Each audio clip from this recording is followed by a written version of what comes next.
C'est bon, tout le monde est là? Bon, bah alors bonjour à tous. On est super content d'être ici à Genève et puis de passer ces 2 heures avec vous. Et ce qu'on va faire, on va donc, pour vous expliquer un petit peu comment on avait imaginé le déroulé pendant ces 2 heures. On a un peu réfléchi. On s'est dit qu'on pourrait se présenter, un peu prendre un temps, peut-être pour se présenter, juste dire pourquoi on est là, ce qu'on espère trouver dans cette formation, faire ici. Et puis ensuite, on vous présentera le projet qu'on mène dans le quartier de Pierre à Strasbourg.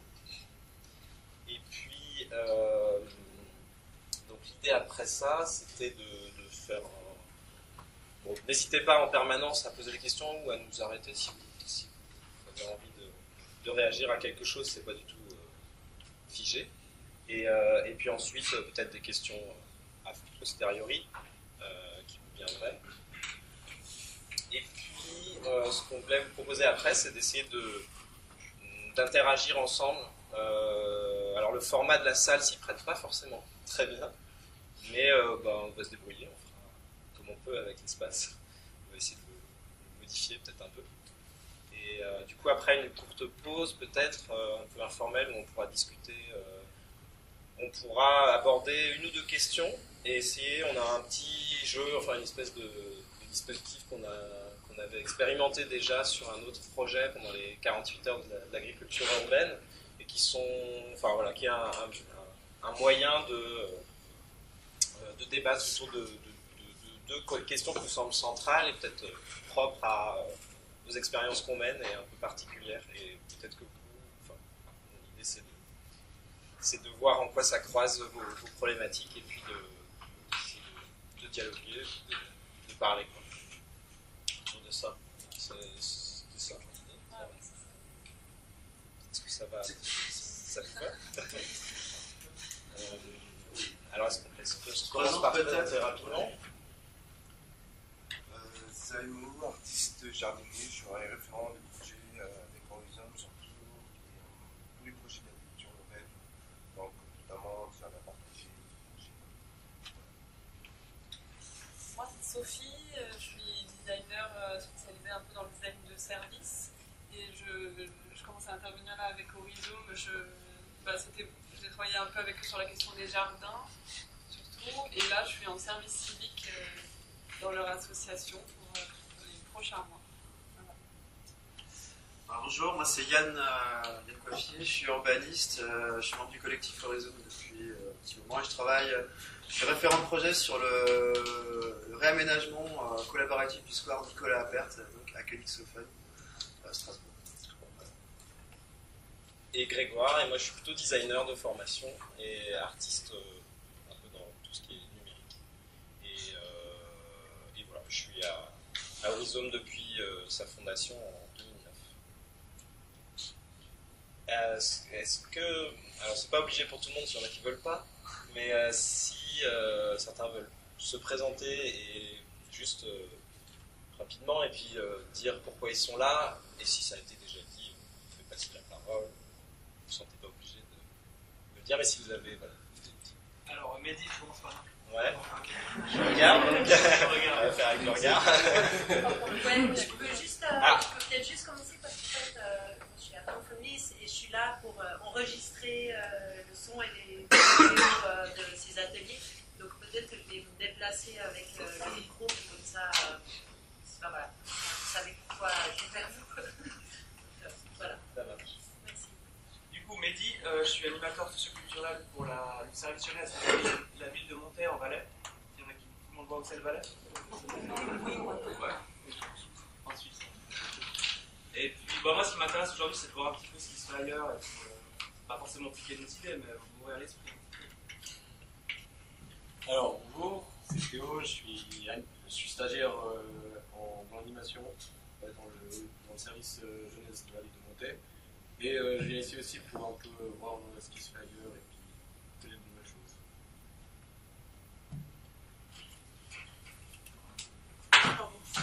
Christelle Sola, je travaille social ordinaire sur la commune de Vernier. C'est un sujet extraordinaire. Je trouve très intéressant et voilà, je me réjouis de la journée.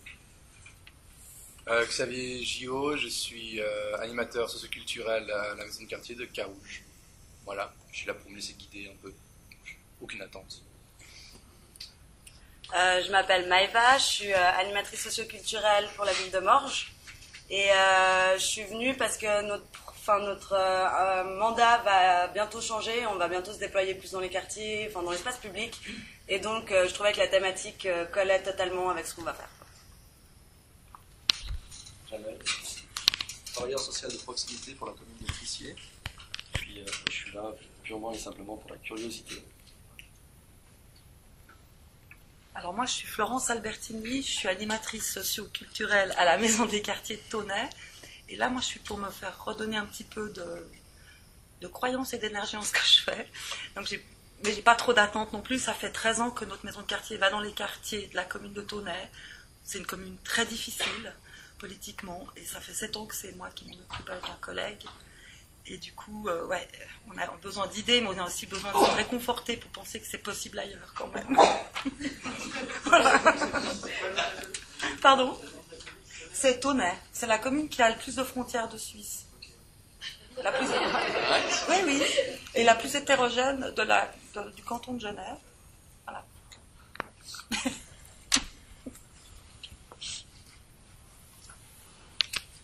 Bonjour, Lionel Dulec, je travaille pour la ville de Genève pour la coordination de la ville Tabou. La ville Tabou est une fête de quartier. On ferme un quartier, on enlève les voitures, il y a un immense vide-grenier. Animation, concerts, stand nourriture, on fait ça dans 9 quartiers, par exemple cette année. Et là, je suis venu pour voir un peu ce qui se passe dans d'autres quartiers, pour avoir aussi peut-être des idées de mobilisation d'habitants. Est-ce qu'on peut amener plus qu'un vide-grenier? Moi, c'est Nora, je suis actrice de l'animation à Bienne. C'est un petit peu plus long, vers la Suisse allemande. Et puis, je suis très preneuse des bonnes idées.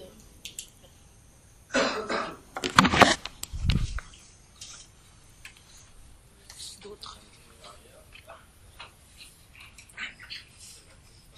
Moi, c'est Nathalie, je travaille pour la ville de Verdon, le service jeunesse et cohésion sociale. Je suis travailleuse sociale de proximité pour une démarche communautaire dans le quartier des Moulins, à Yverdon.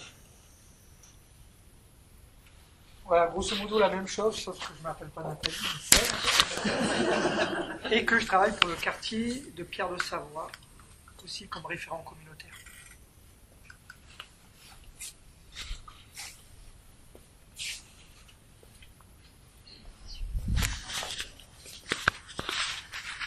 Moi, je m'appelle Caroline Leur, je suis conseillère en action communautaire au service social de la ville de Genève, avec ma collègue Salomé Baron. Voilà. Et puis on est là parce que, voilà, enfin déjà par curiosité, on bosse avec Préambule régulièrement, c'est un partenaire qu'on connaît bien, qui a une super activité. Et puis dans notre pratique, on doit un peu défendre l'espace public parce que d'un point de vue politique, c'est des choses qui passent un peu à l'as. On est de plus en plus sur des injonctions et puis voilà, donc on défend un peu mordicus ces espaces, voilà, qui sont vraiment à promouvoir auprès des politiciens au jour d'aujourd'hui.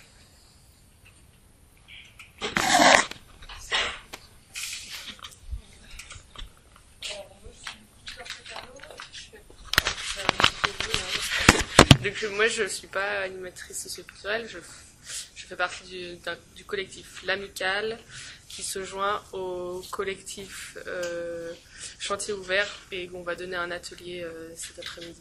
Donc moi je suis architecte et puis je suis là parce que j'ai l'impression qu'on a des choses à faire ensemble.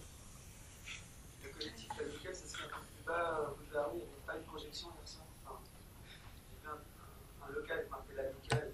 Non, on n'a pas de local. Non, pas encore. Hein?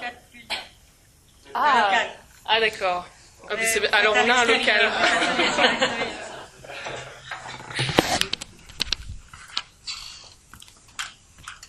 Alors, moi, c'est Isabelle Buisson, je suis animatrice socioculturelle à la maison de quartier de Carouge depuis longtemps, depuis 18 ans. à la phase depuis 25 ans. J'ai eu la chance d'être la première animatrice qui a pu, avec les habitants ici aux Grottes, monter le projet de Préambule, qui s'appelait pas Préambule à l'époque, il y a 25 ans. Et puis je suis aussi habitante des Grottes depuis 25 ans, donc à la rue des Grottes, et puis maintenant depuis pas mal d'années au Schtroumpf. Donc ça m'intéressait à plein de titres différents. Si vous avez envie de venir voir les Schtroumpfs, c'est aussi un petit peu plus haut, plus loin, et puis il y a aussi plein de recoins cachés, c'est un gruyère sympathique. Et ça m'intéressait à plein de titres, à tous ces titres-là, et puis d'autant qu'à Carouge, on est dans une densification urbanistique très importante, avec des problématiques qui ressurgissent, qui surgissent ou ressurgissent, et où on tend de plus en plus à être dans un travail de proximité, et puis aussi avec une vue sur l'extérieur, un travail sur le temps qui est très difficile à défendre. Ça, j'étais contente que tu en parles ce matin. Et on est toujours dans ces tensions-là. Et puis aussi de se dire, ben oui, ça donne des idées. Moi, j'avais eu plein d'idées aussi avec Préambule ici à l'époque, et puis aussi encore en tant qu'habitante. Et puis on prend les idées, puis on se dit, ah tiens, ça va marcher ailleurs, et puis fuck, ça marche pas. Donc voilà, c'est pas forcément faire du copier-coller, mais c'est essayer de peut-être repenser des choses un peu autrement, avec des habitants qui sont différents, et des contextes sociaux qui sont différents aussi. Voilà. Alors bonjour, je m'appelle Arnaud, je travaille comme éducateur de rue à Comté, en Valais, comme TSHM. Et Comté, c'est un village de 10 000 habitants qui se construit autour des centres commerciaux. Donc il y a un espace socio-économique assez important. Et ma question, c'était un peu comment les gens se retrouvent leur milieu, comment ils se construisent et comment ils ont une identité autre que commerciale. Voilà. Cédric, je viens aussi de la région du Valais, on est plusieurs. Moi, j'ai plusieurs axes, mais il y a un axe qui m'intéresse, qui m'interpelle, parce que je fais pas mal de projets humanitaires à l'Est, et puis la notion d'espace public, de réinvestissement, la manière dont les choses se travaillent aussi, en ce que je vois ici et ce qui se passe dans les anciens pays, notamment de l'ex-Union soviétique, c'est quelque chose qui m'interpellait beaucoup. Donc je trouve intéressant de voir et de rafraîchir un peu par rapport à ce que j'ai vu aussi sur place et la manière dont eux ont investi l'espace public. Et puis accessoirement, je suis aussi délégué cantonal à la jeunesse, donc j'ai un large territoire et un espace public qui va du glacier du Rhône jusqu'à Saint-Gingolph. Et puis je trouve là aussi qu'il y a toute une série d'interpellations, toute une série de choses qui se mettent en place ou en réflexion sur notamment la jeunesse, et puis cette jeunesse qui, comme le Rhône, qu'on cache et puis qu'on n'aimerait pas voir, et puis en même temps à un moment donné qui ressort et puis qui a un flot quand même important, et que je pense qu'il faut remettre sur le devant de l'espace.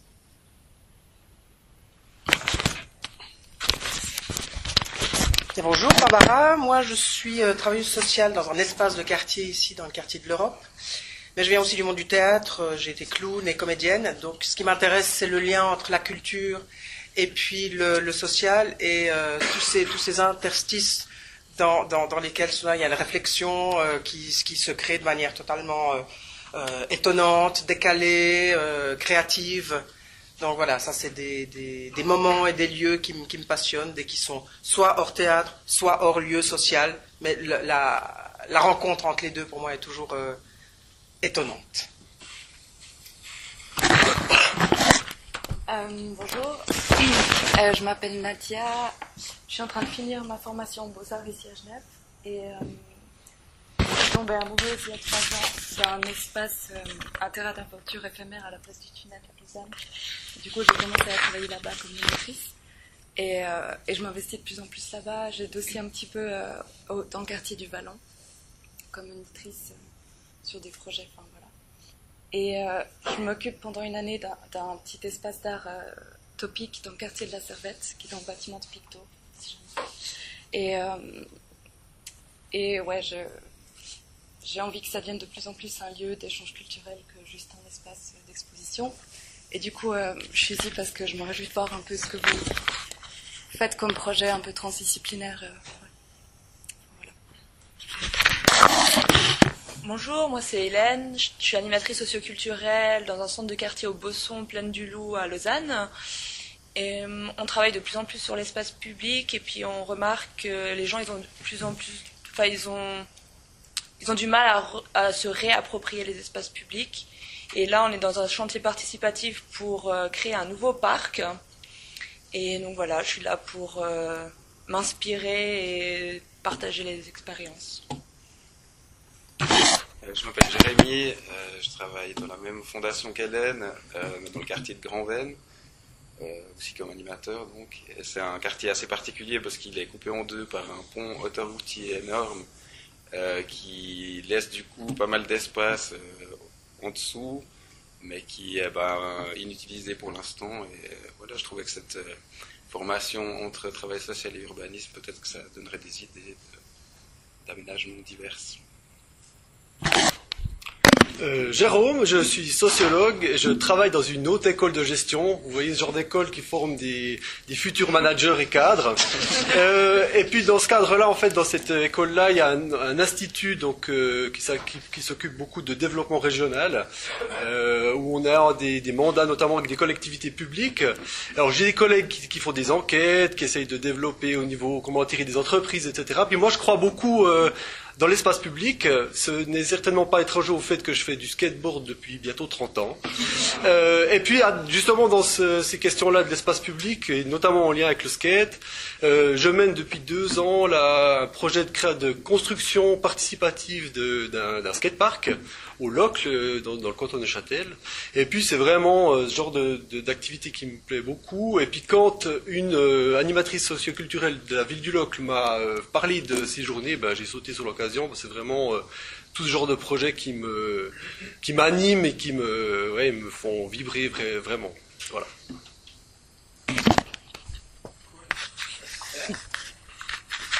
Ça va être vraiment intéressant.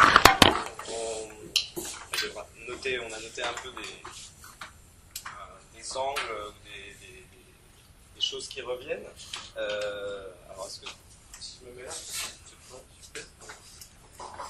ah non, attends. Tu peux avancer.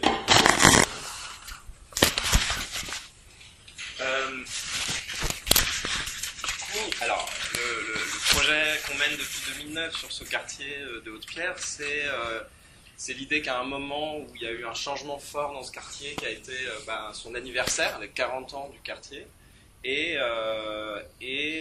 surtout un grand moment de rénovation urbaine qui va aller vraiment changer complètement la physionomie du quartier.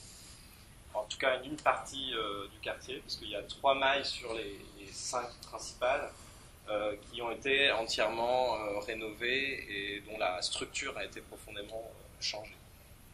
Et du coup, nous, on s'est dit, c'est principalement une anthropologue qui a lancé le projet, qui souhaitait travailler sur ce quartier de Haute-Pierre sur lequel il y avait très peu de choses qui avaient été faites et écrites.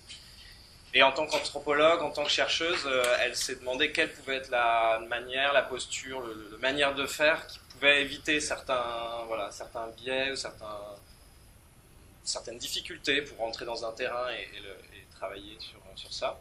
Et son idée, ça a été de travailler avec des artistes, des architectes, et de croiser ces problématiques urbaines, les outils des sciences sociales et de l'anthropologie, et l'art, les productions plastiques dans l'espace public. Donc ça, c'était le point de départ. Ça nous a mis dans un contexte aussi d'acteurs, un jeu d'acteurs, où il y avait l'ANRU en France, qui est l'Agence nationale de rénovation urbaine, qui allait amener ce grand projet avec son échelle, son temps, etc.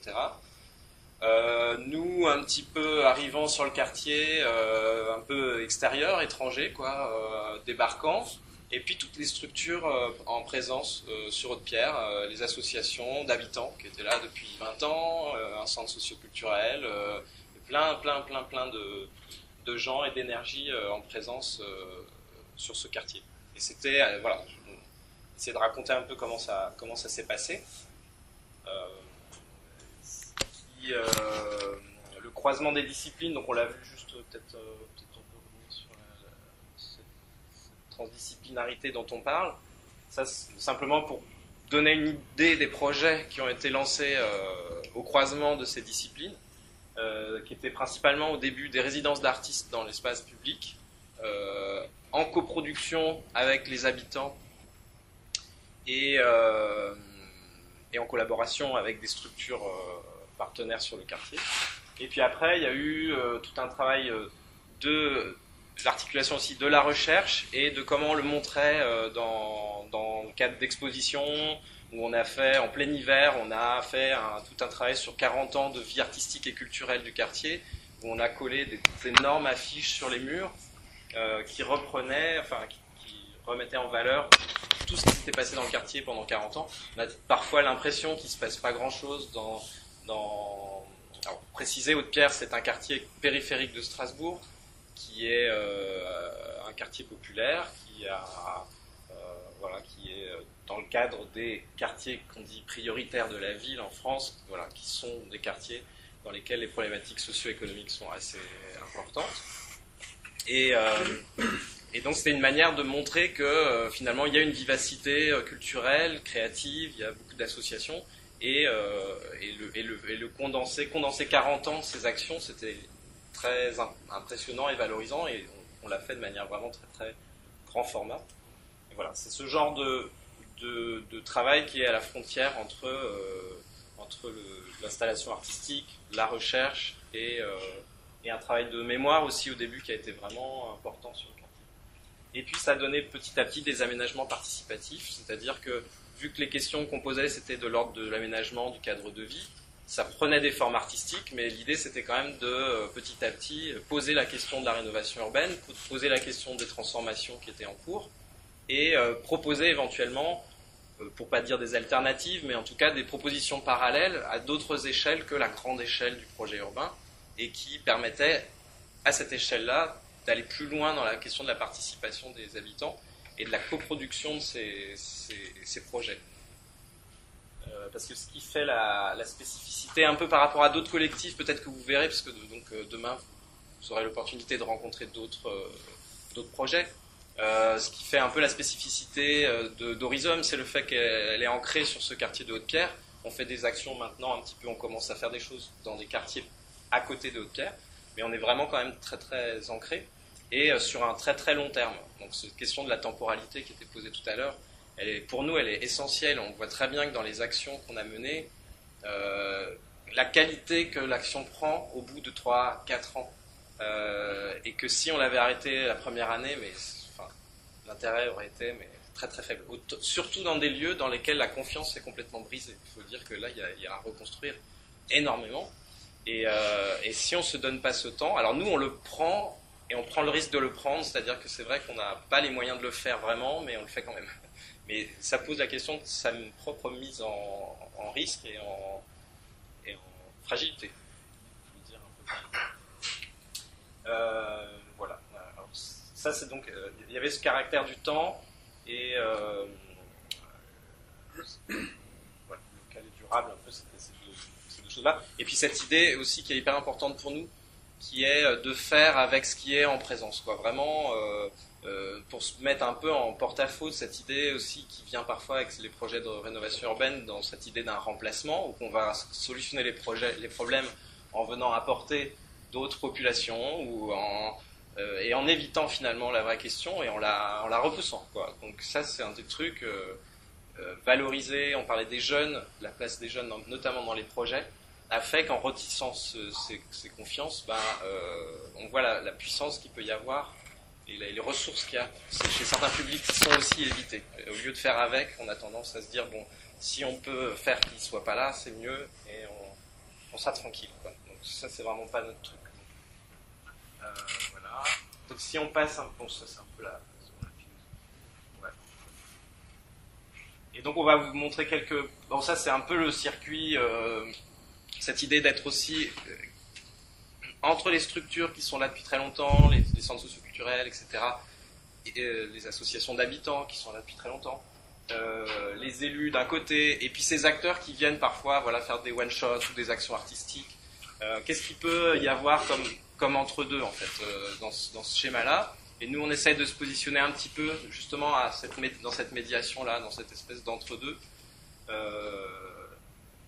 sans laquelle il n'y a pas le durable, il n'y a pas non plus la capacité de relier les acteurs. Et bon, c'était un peu ce schéma-là qui était essentiel à nos yeux, d'être entre toutes ces entités, quoi, et de les faire circuler et faire circuler entre. Et puis, donc on va aller... Oui, bon, il y a toute la partie sur la recherche qui est un peu... voilà, il y a plusieurs doctorants ou chercheurs qui suivent l'association, que ce soit... Bon, c'est beaucoup la réflexivité qu'apportent les sciences sociales, qui vont observer un peu ce qui s'est passé. On travaille avec plusieurs chercheurs qui travaillent en aval et qui essayent d'observer ce qui s'est passé et de faire des retours à travers des entretiens, et ce qui nous permet vraiment de voir le décalage qu'il peut y avoir entre ce que nous on imagine et ce qui s'est réellement activé dans un espace à travers nos actions.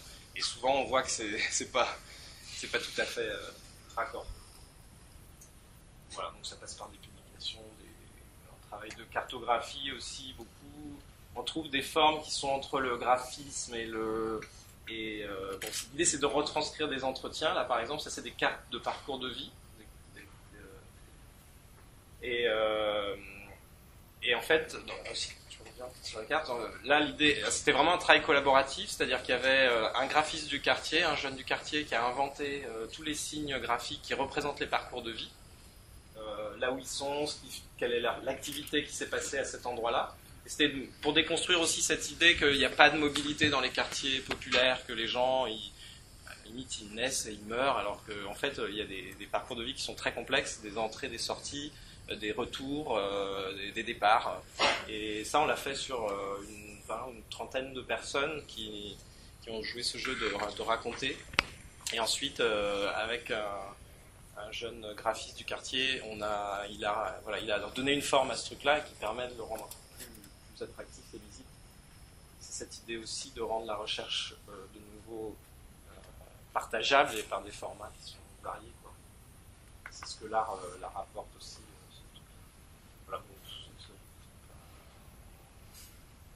c'est ça, voilà, pour cette participation à plein de choses. Et après, pour vous montrer donc les actions qu'on mène, il y a ce circuit un petit peu qui nous semble essentiel pour arriver à faire des projets artistiques et d'aménagement qui soient...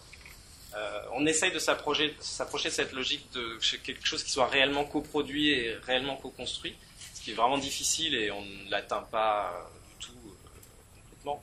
Mais en tout cas, l'objectif, c'est de partir sur une relation de co-construction dans laquelle établir même le projet devient une discussion, une source de débat, et on le verra dans les projets comment ça se fait. Et puis le but c'est de rétablir une certaine confiance, de sentir que c'est pas juste quelque chose qui tombe et puis à un moment on participe en changeant la couleur, mais c'est vraiment comment on pense aussi l'action tous en amont. Et cette confiance, elle est censée, après il faut voir si c'est vraiment le cas, elle est censée aboutir à une augmentation de ce fameux pouvoir d'agir, c'est-à-dire qu'est-ce que ça change dans les parcours de vie de chacun, dans la tête, de se dire qu'il y a des possibles. Il y a des possibles d'être beaucoup plus en action que consommateur. Voilà. Bon, ça c'est le fait qu'on ne travaille que dans l'espace public, même titre que préambule. On a un lieu, mais c'est dans un appartement. En fait, on est dans un appartement à Haute-Pierre. Et bon, c'est pas un lieu qui permet d'accueillir du public ou de faire des actions. Donc on accueille un peu, mais donc tout ce qu'on fait, au même titre que préambule, se fait dans l'espace public. Alors, le premier format qu'on a lancé, c'était cette idée des résidences artistiques.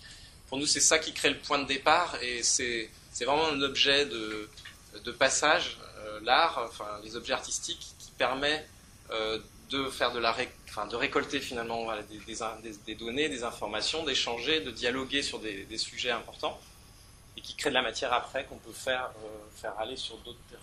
Et du coup, les résidences, ce qu'on nous propose aux artistes, c'est d'écrire un projet dans lequel la ponctuation et la construction du projet se fait complètement à travers des ateliers qui se passent dehors. On est en lien avec le CSC, en France CSC c'est, je ne sais pas si c'est pareil ici, mais centre socio-culturel. Donc c'est, je ne sais pas comment ça s'appelle en Suisse, l'équivalent des centres socio-culturels. Maison de quartier, voilà. Ouais. Et... Okay. Maison de quartier. Donc qui eux organisent dans l'espace public des animations l'été, Et on se greffe à ces moments-là, et il y a des propositions artistiques voilà, qui émergent. Et pour les construire, on se base sur ce que les participants apportent, notamment sur la vidéo de juste avant. Pour donner un exemple, ça c'est Romain Barthélémy, c'est un artiste qui travaille dans le son et qui a créé une installation sonore en quadriphonie, donc avec quatre enceintes. Et il y a un dispositif qui permet d'avancer dans une échelle du temps, donc avec 2 doigts sur un petit écran qui est dans une table en bois. On peut avancer dans le temps, et tous les sons qu'on entend, c'est des propositions de l'imaginaire des futurs possibles de Haute-Pierre, qui sont amenés par tous les enfants, les adultes qui ont amené des propositions, des idées d'imaginaire, avec des petits outils qui leur ont permis un peu de construire ces récits. Et l'artiste s'est emparé de tous ces imaginaires que les participants ont associés à des années, donc en 2025, en 2050, et par la suite a restitué toutes ces imaginaires sous la forme d'une installation qui était dans le quartier. Donc une grande boîte noire tout d'un coup qui arrive dans le quartier, et les anciens, ceux qui avaient participé recroisent tout d'un coup le dispositif et entendent leurs idées en fait, en son. Et se déplace dans le temps, et ça finit en 2100 par une tempête de sable. C'est la fin de Haute-Pierre. Voilà, donc pour un peu raconter comment, en fait, dans ce principe d'une résidence artistique qui est assez simple, mais comment on essaie de construire un maximum l'histoire tous ensemble du début à la fin, pour qu'il y ait un vrai enjeu, un vrai engagement. Et même au début, le choix de l'artiste, c'est lié à un sondage qu'on fait dans le quartier. Donc il y a plein de médiateurs qui se baladent avec les 4 artistes qui ont été présélectionnés par un jury professionnel, mais le choix final de l'artiste qui va venir sur le quartier, c'est évidemment, c'est pas représentatif, enfin, on essaye de le faire avec des panels un peu représentatifs, mais c'est sur un panel d'une centaine de personnes. Mais en tout cas, il y a eu un moment, un choix, un débat dans le quartier sur qui serait l'artiste. Cette année, c'était Ayman Azouri, un artiste syrien qui est venu faire un travail sur la lettre, sur les alphabets du monde. Voilà. Donc c'est tout ça qui fait que c'est pas seulement une action comme ça qui tombe, mais ça devient un projet de quartier. Bon, là, ça retrace un peu toutes les choses.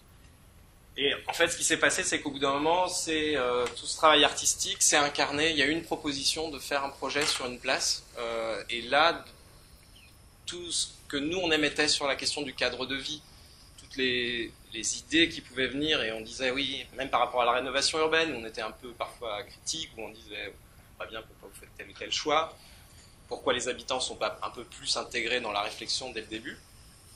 Et du coup là on a eu l'opportunité de faire ça, parce que sur une place qui était complètement désertée, désaffectée, alors là, c'est un ensemble de bailleurs sociaux qui réunissent leurs fonds pour aménager et entretenir ces places, parce que c'est au cœur des mailles. Vous voyez, Haute-Pierre a une forme, c'est des octogones, c'est comme une ruche. Et chaque maille a un nom. Jacqueline, Catherine, Karine, Éléonore, Brigitte. Et donc on habite à Brigitte, on habite à Catherine, à Éléonore. Et donc à Éléonore, cette place qu'on voit derrière là, qui était complètement, c'était vraiment un tas de cailloux avec même des bouts de métal qui sortaient du sol, c'était un no man's land total. En plus, pour des questions de sécurité, pour que les jeunes squattent plus, ils avaient bouché un mur, un passage qui était sous les immeubles qu'on voit à droite là, où il y a le scooter. Et donc avant ça circulait à mort par là, mais ça rendait cette place vivante, et tout d'un coup ils ont bouché ça pour qu'il n'y ait plus de problème, enfin, la nuit, etc. Sauf que ça a complètement désertifié la place. Il n'y avait plus aucun passage. Du coup, ça devenait vraiment un endroit dans lequel personne ne voulait traîner. Et tous les aménagements que la CRH, donc c'est eux qui entretenaient, avaient tenté de poser les années précédentes, étaient dégradés. Voilà.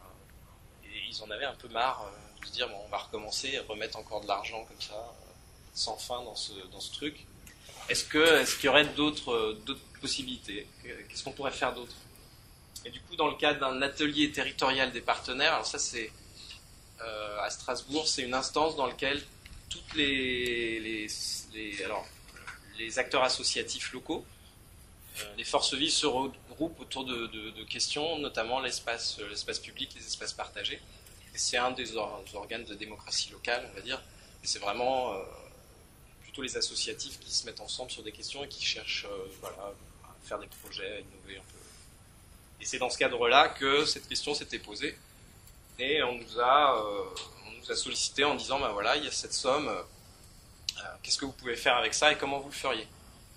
Et du coup, on a commencé avec une étudiante en archi qui s'appelle Léonore. On a commencé à dire, on va traîner dans le coin, on va commencer à faire à rencontrer ce lieu et à prendre le temps déjà de le rencontrer. Et c'est comme ça qu'est née un petit peu notre manière de travailler. En gros, et on l'a fait sur d'autres projets qu'on fera après, de janvier à juin, on est sur place et on rencontre un maximum d'acteurs.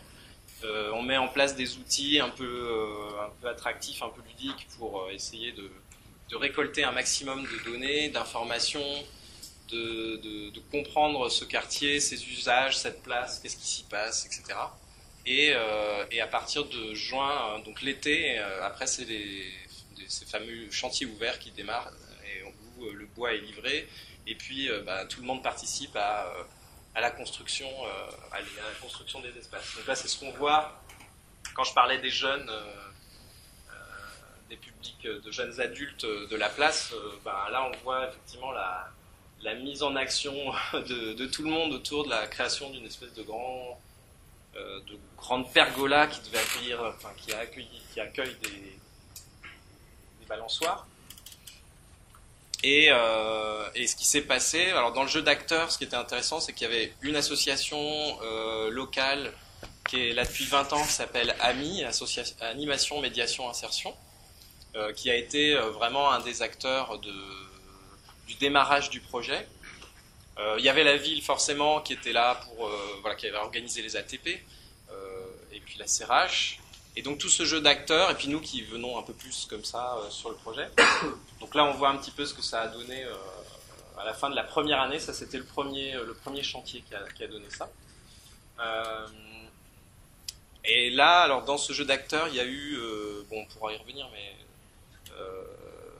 dans les choix qu'on a dû opérer à un moment, notamment par rapport à la place des jeunes adultes dans ce projet, vis-à-vis de cette association, il y a eu des espèces d'écarts d'objectifs. Eux étaient plutôt pour focaliser le projet sur les enfants et les familles, les mamans, et avoir tendance un petit peu à pas trop intégrer d'autres tranches d'âge.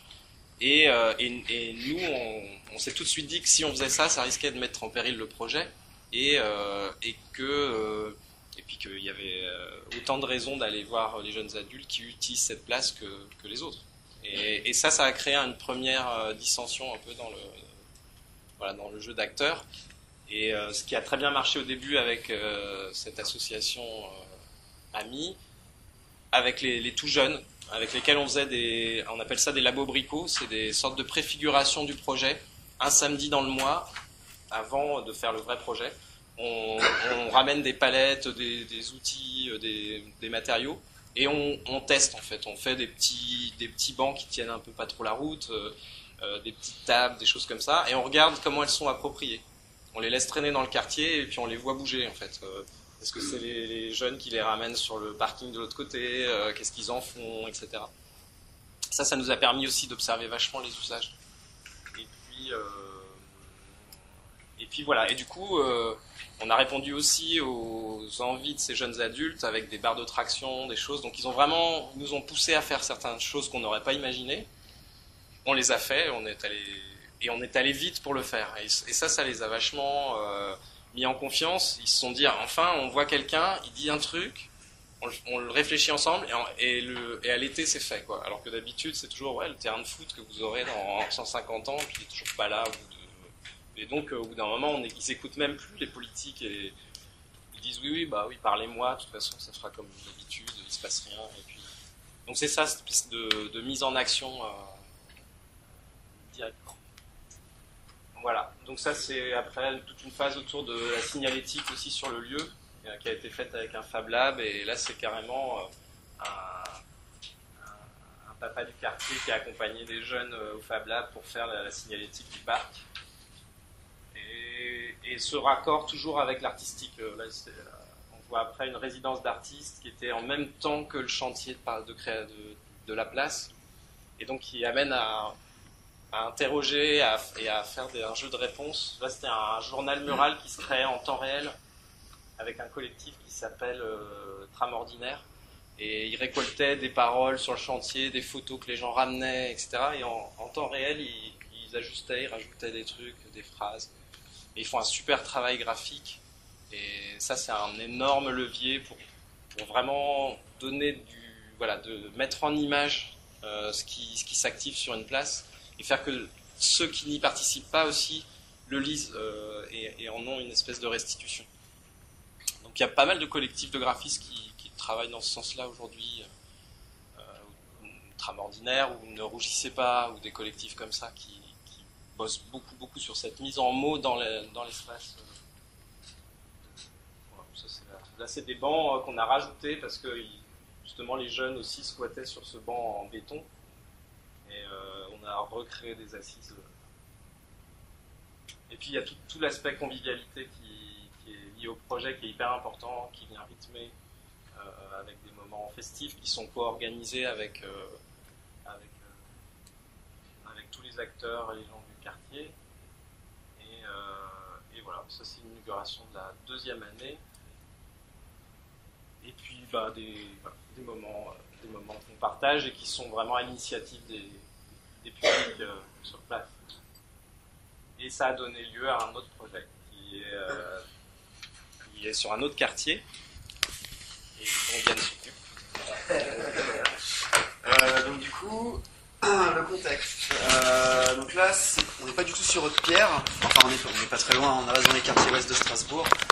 On est juste un tout petit peu plus au sud. Donc Königshofen, quartier populaire, ouvrier, ancien site brassicole de Strasbourg. Assez important, avec toute une ligne de vieilles brasseries le long de la voie ferrée. Je vous pose le contexte un peu. On a également donc une cité qui date, qui est donc classée maintenant quartier prioritaire de la politique de la ville. Donc ça c'est la définition. Donc avant on appelait ça des US, etc. C'est des QPV. Ça évolue toujours. Et donc on a le square Nicolas Appert se place. Alors ça c'est intéressant. Il est entre la cité Erad, donc le QPV, et le vieux Königshofen, donc qui est, on va dire, historique, quoi, pas mal de vieux bâtiments. D'un côté, on a une population assez âgée, donc le côté du vieux Königshofen, et de l'autre côté, quartier Erad, on a une population plutôt jeune, et qui a une mixité sociale assez forte, et d'origine assez variée. Donc voilà, suite à l'expérience de Place Erasme, a pas mal intéressé d'autres associations de Strasbourg, et notamment l'association Par Enchantement qui nous a contactés suite en fait tout a commencé par un collectif de mamans qui fréquentait le square et qui juste relevait le fait que ce square n'était plus adapté à leurs besoins. Les jeux étaient dépassés, datés, les balançoires tenaient plus spécialement. Bref, il y avait plein de choses qui ne fonctionnaient pas. Il y a besoin de rafraîchir ce secteur. Donc du coup, une pétition a été lancée qui a récolté 165 signatures, qui est montée donc directement chez le maire. Et du coup, il a fallu donner une réponse à ce collectif de mamans. Et la ville a dit on va intervenir. Et donc ils ont envoyé, on va dire, ils ont mis dessus, on va dire, l'équipe. Là, je vous fais un peu le jeu d'acteur parce que c'est quand même assez important, il est assez large.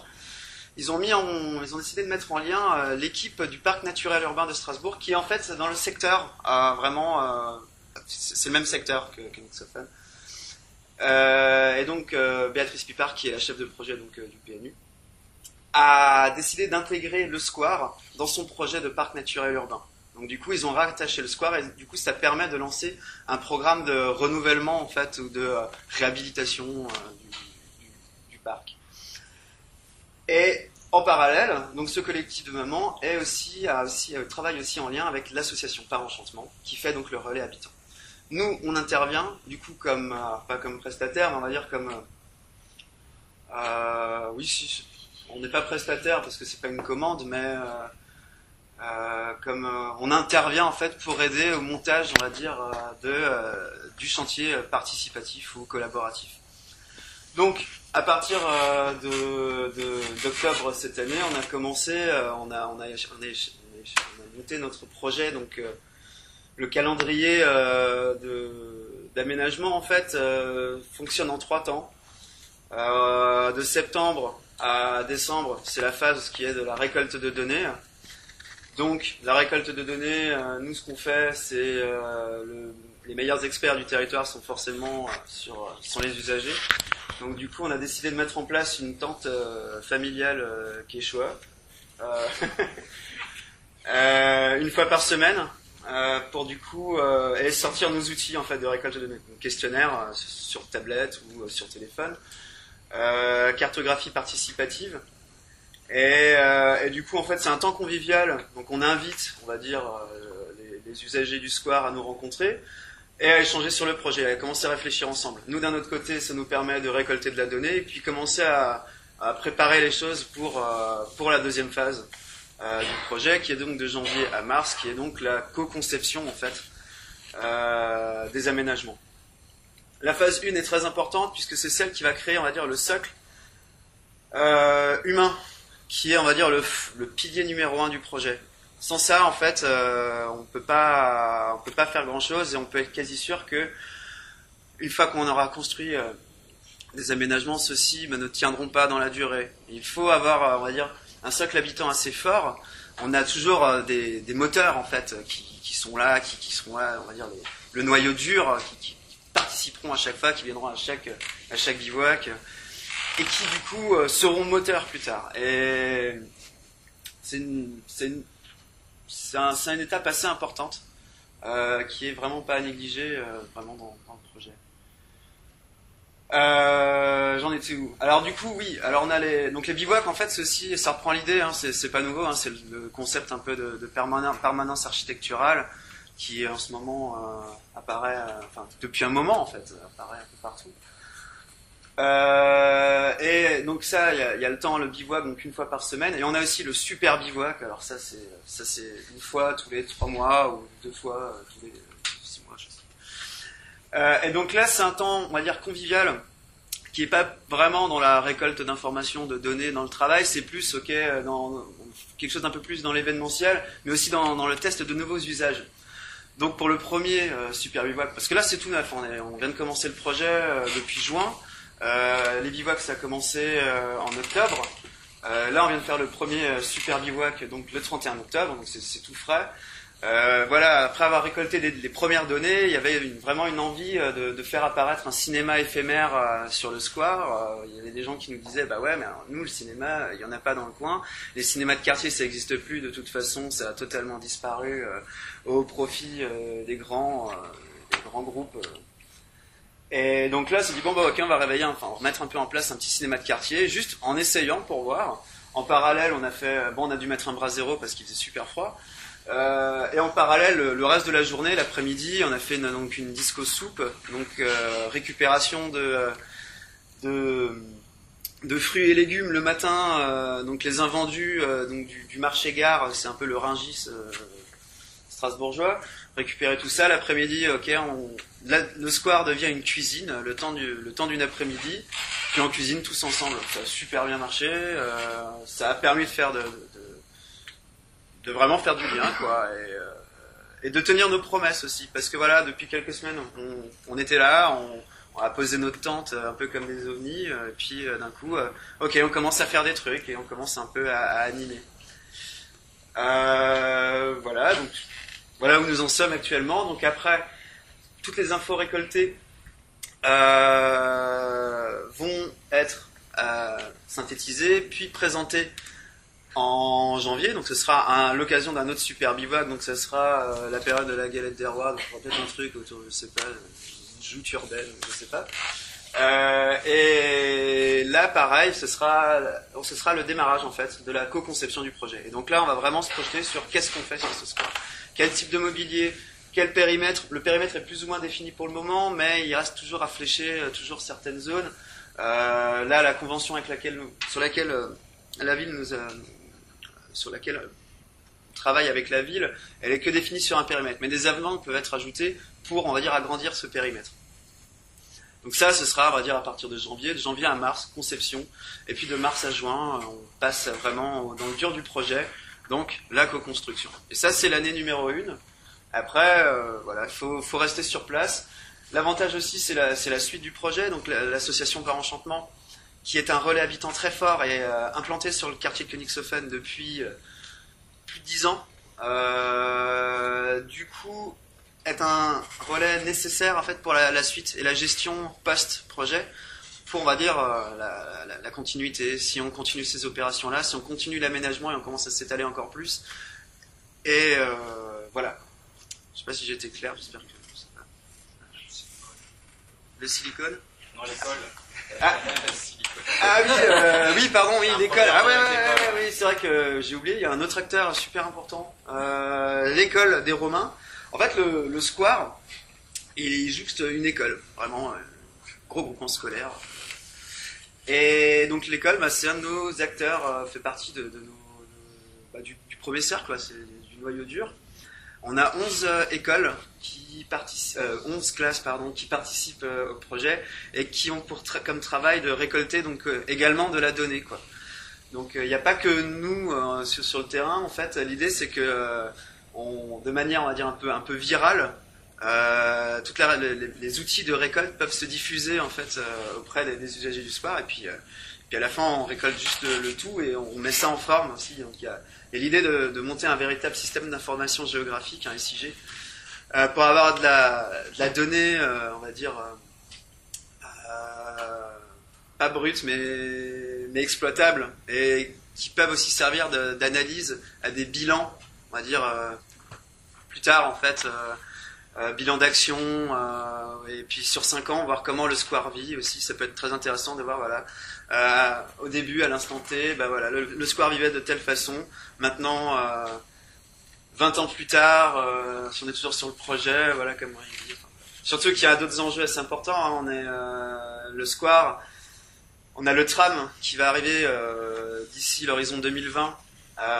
Son dernier terminus à Königshofen sera juste à côté du square. Donc il y a aussi un enjeu politique là-dessus, assez important. Et autre chose, voilà, alors en termes de surprise aussi qu'on peut avoir, voilà, là dernièrement on a découvert, donc ça reste à voir, que le site est pollué en fait au plomb. Donc ça rajoute un nouvel élément, et donc du coup comment utiliser ou détourner ce problème-là, quoi. Parce que c'est pas rien, je veux dire, là on met en avant notre responsabilité quand même, et donc va falloir réfléchir à peut-être des chantiers de dépollution avec des champignons. Voilà, c'est ça l'idée. Donc du coup peut-être aborder, voilà, la dépollution du sol d'une manière pédagogique, parce que on peut pas quand même voilà, commencer à planter des choses et après les manger. Voilà. Et du coup après ce genre de processus, on l'a mis en place sur des projets liés à l'agriculture urbaine. Donc il y avait des jardins partagés qui étaient des espaces qui avaient été prévus pour faire des jardins partagés dans le quartier. Et bon, c'est un peu le même genre de processus, donc vous verrez en image comment ça se met en place, comment avec les futurs habitants jardiniers on prend possession de cet espace qui est complètement libre. Et voilà, on va juste montrer des images, parce que c'est vraiment la même logique que sur l'aménagement de la place Erasme ou Square Appert. C'est toujours ce truc, voilà, de constituer un groupe d'acteurs, de monter tous un peu en compétence sur ça, d'avoir 10-15 jardiniers, de faire des ateliers dans lesquels on coécrit la suite, on essaye d'imaginer chacun quel pourrait être son usage. ce qui est intéressant d'observer, c'est aussi le décalage qu'il peut y avoir et ces outils en amont, alors qui prennent du temps, qui sont difficiles c'est difficile de faire comprendre aux politiques que c'est important de faire ce travail-là en amont, mais quand on voit les résultats, on sait qu'on a gagné du temps. Mais ça, c'est difficile à faire comprendre aux décideurs. Hein. Souvent, ils veulent tout de suite, on fait le truc, et puis voilà. Sauf que si on n'avait pas fait tout ce travail en amont, on ne se serait pas rendu compte que le projet de jardin qui était initié au début, qui était entièrement ouvert et collectif, chacun cultive un truc, puis on fait tous les tomates ensemble, et puis chacun récolte ce qu'il veut. En faisant le tour de tous les futurs jardiniers dans les immeubles autour du jardin, on s'est rendu compte que c'était complètement en décalage avec ce que les gens attendaient. Eux, ils souhaitaient, pour pouvoir se rentrer dans ce projet, avoir une parcelle. Donc ils parlaient tous de ça. Et si on n'avait pas fait ces porte-à-porte, ces questionnaires, ces moments de discussion et de débat, on serait parti peut-être sur ce modèle là qui avait été prépensé, et puis on se serait demandé dans 3-4 ans pourquoi ça marchait pas, quoi. Donc c'est vraiment un temps, et en plus ça peut être fait de manière très ludique et inventer plein de manières de le faire. On a un outil radio, on parlera un peu, une sorte de radio caddie mobile dans le quartier. Donc il y a plein de manières d'engager ce débat, et ça peut devenir même prétexte à une forme artistique ou créative. Et en plus, ça capitalise énormément de données qui sont hyper importantes pour que la suite fonctionne. Ouais. Concrètement, comment vous avez fait vis-à-vis des décideurs, des élus moi, ça les convaincre. Ils sont même pas encore vraiment convaincus. Alors le problème, dans les discours aujourd'hui, on commence à entendre, là il y avait un conseil municipal récemment, et des élus commençaient à dire oui, voilà, il faut faire ce truc, ce travail, parce que si Horizon n'avait pas fait ça, ça n'aurait pas marché de cette façon, etc. Mais c'est très très émergent, et c'est une partie du travail qu'on a du mal à revendiquer, et donc ça se fait parce que je crois que nous on s'est mis en difficulté en le faisant de manière non financée et un peu et que ça monte. Aujourd'hui la place Erasme c'est depuis 2012, hein, donc ça fait bientôt 5 ans, et c'est du bois vissé, et c'est toujours là. Et on a passé un coup de Karcher cette année, et on a refait tout un travail graphique sur les mobiliers, mais tout est encore là, et sauf il y a la jolie cabane que vous voyez sur la droite, celle-là a brûlé parce qu'il y a eu un conflit d'usage avec les jeunes adultes. C'était une cabane qui était faite pour les enfants, et sauf que le soir, ça servait à tout autre. et donc il y a eu un conflit avec un voisin qui un soir a mis le feu au truc. Mais sinon, à part qui a été un grand traumatisme quand même dans la vie du projet, tout le monde en parlait, ils ont fouillé la cabane. Mais à part ça, qui a été vraiment un phénomène ponctuel, mais sinon, globalement, à part des petites réparations qu'il faut quand même effectuer de temps en temps, mais il n'y a pas de dégradation volontaire, c'est de l'usage. Et ça, quand on explique aux décideurs que quelque part ça n'a pu être possible que parce que ça a été concerté très en amont, que parce qu'on a pris ce temps avant, là ils disent oui on comprend, mais il a fallu l'expérimenter, il a fallu leur montrer et prendre le risque nous de le faire sans en avoir réellement les moyens, mais de le faire quand même. Et petit à petit je pense que ça va changer, mais il faut des exemples comme ça. Et pourtant c'est un truc qui date de 2012, mais il y a encore des élus, il y a encore plein de gens à la ville qui ne connaissent pas ce projet, parce que c'est dans un quartier aussi un peu loin, que finalement ça n'intéresse pas grand monde. Par contre, il y a eu un peu le même genre de processus, mais bon, c'était surtout les commerçants d'une rue en plein centre-ville qui avaient demandé qu'il y ait quelque chose de participatif dans une rue pour la faire passer en rue piétonne. Mais c'était vraiment beaucoup plus les commerces de cette rue qui ont poussé pour faire ce truc-là. On ne peut pas dire que c'est une mobilisation habitante ou une initiative habitante.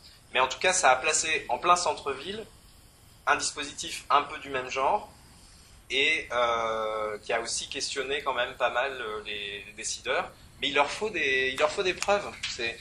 Même si théoriquement on peut leur dire, mais vous savez très bien que si on ne fait pas ce travail-là, ça va être bancal, ça ne fonctionnera pas, ça ne durera pas dans le temps. Mais eux, ils ont des objectifs à court terme. Donc tant qu'ils n'ont pas eu des vraies preuves qu'il y a quelque chose à gagner au bout, et que eux, en tant que financeurs d'une opération comme ça, c'est aussi l'image de tout ça qui est valorisée pour que ça parte pas en cacahuète au bout de 3 mois. Ça n'est que par la preuve et des gens qui s'engagent finalement à le faire parce qu'ils pensent que c'est obligatoire et qu'il faut y aller quand même, que ça arrive.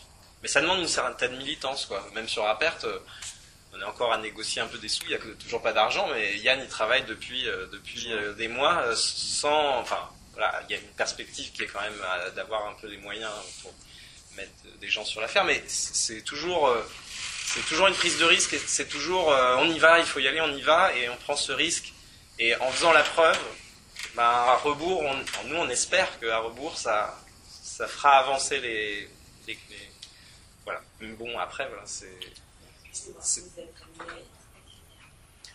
on est bénévole un peu rémunéré. Enfin, on va dire qu'on est à 70% de bénévolat. 50%. Ça dépend ça dépend des projets. Il y a des projets, on répond aussi parfois à des sortes d'appels à projets qui sont financés un peu plus sérieusement.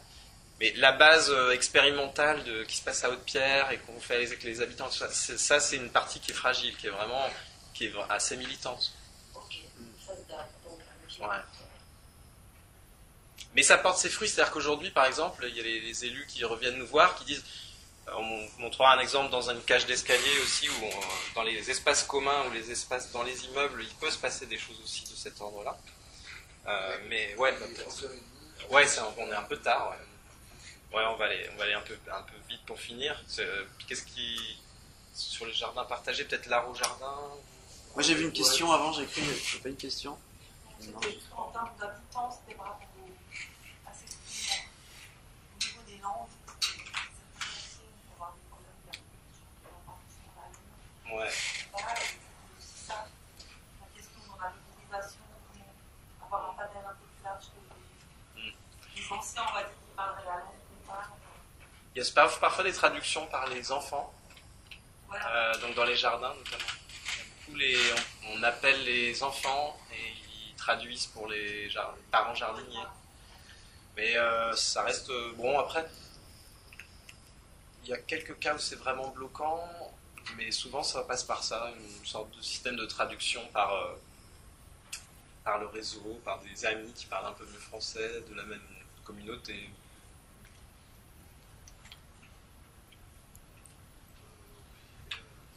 Donc, pour juste de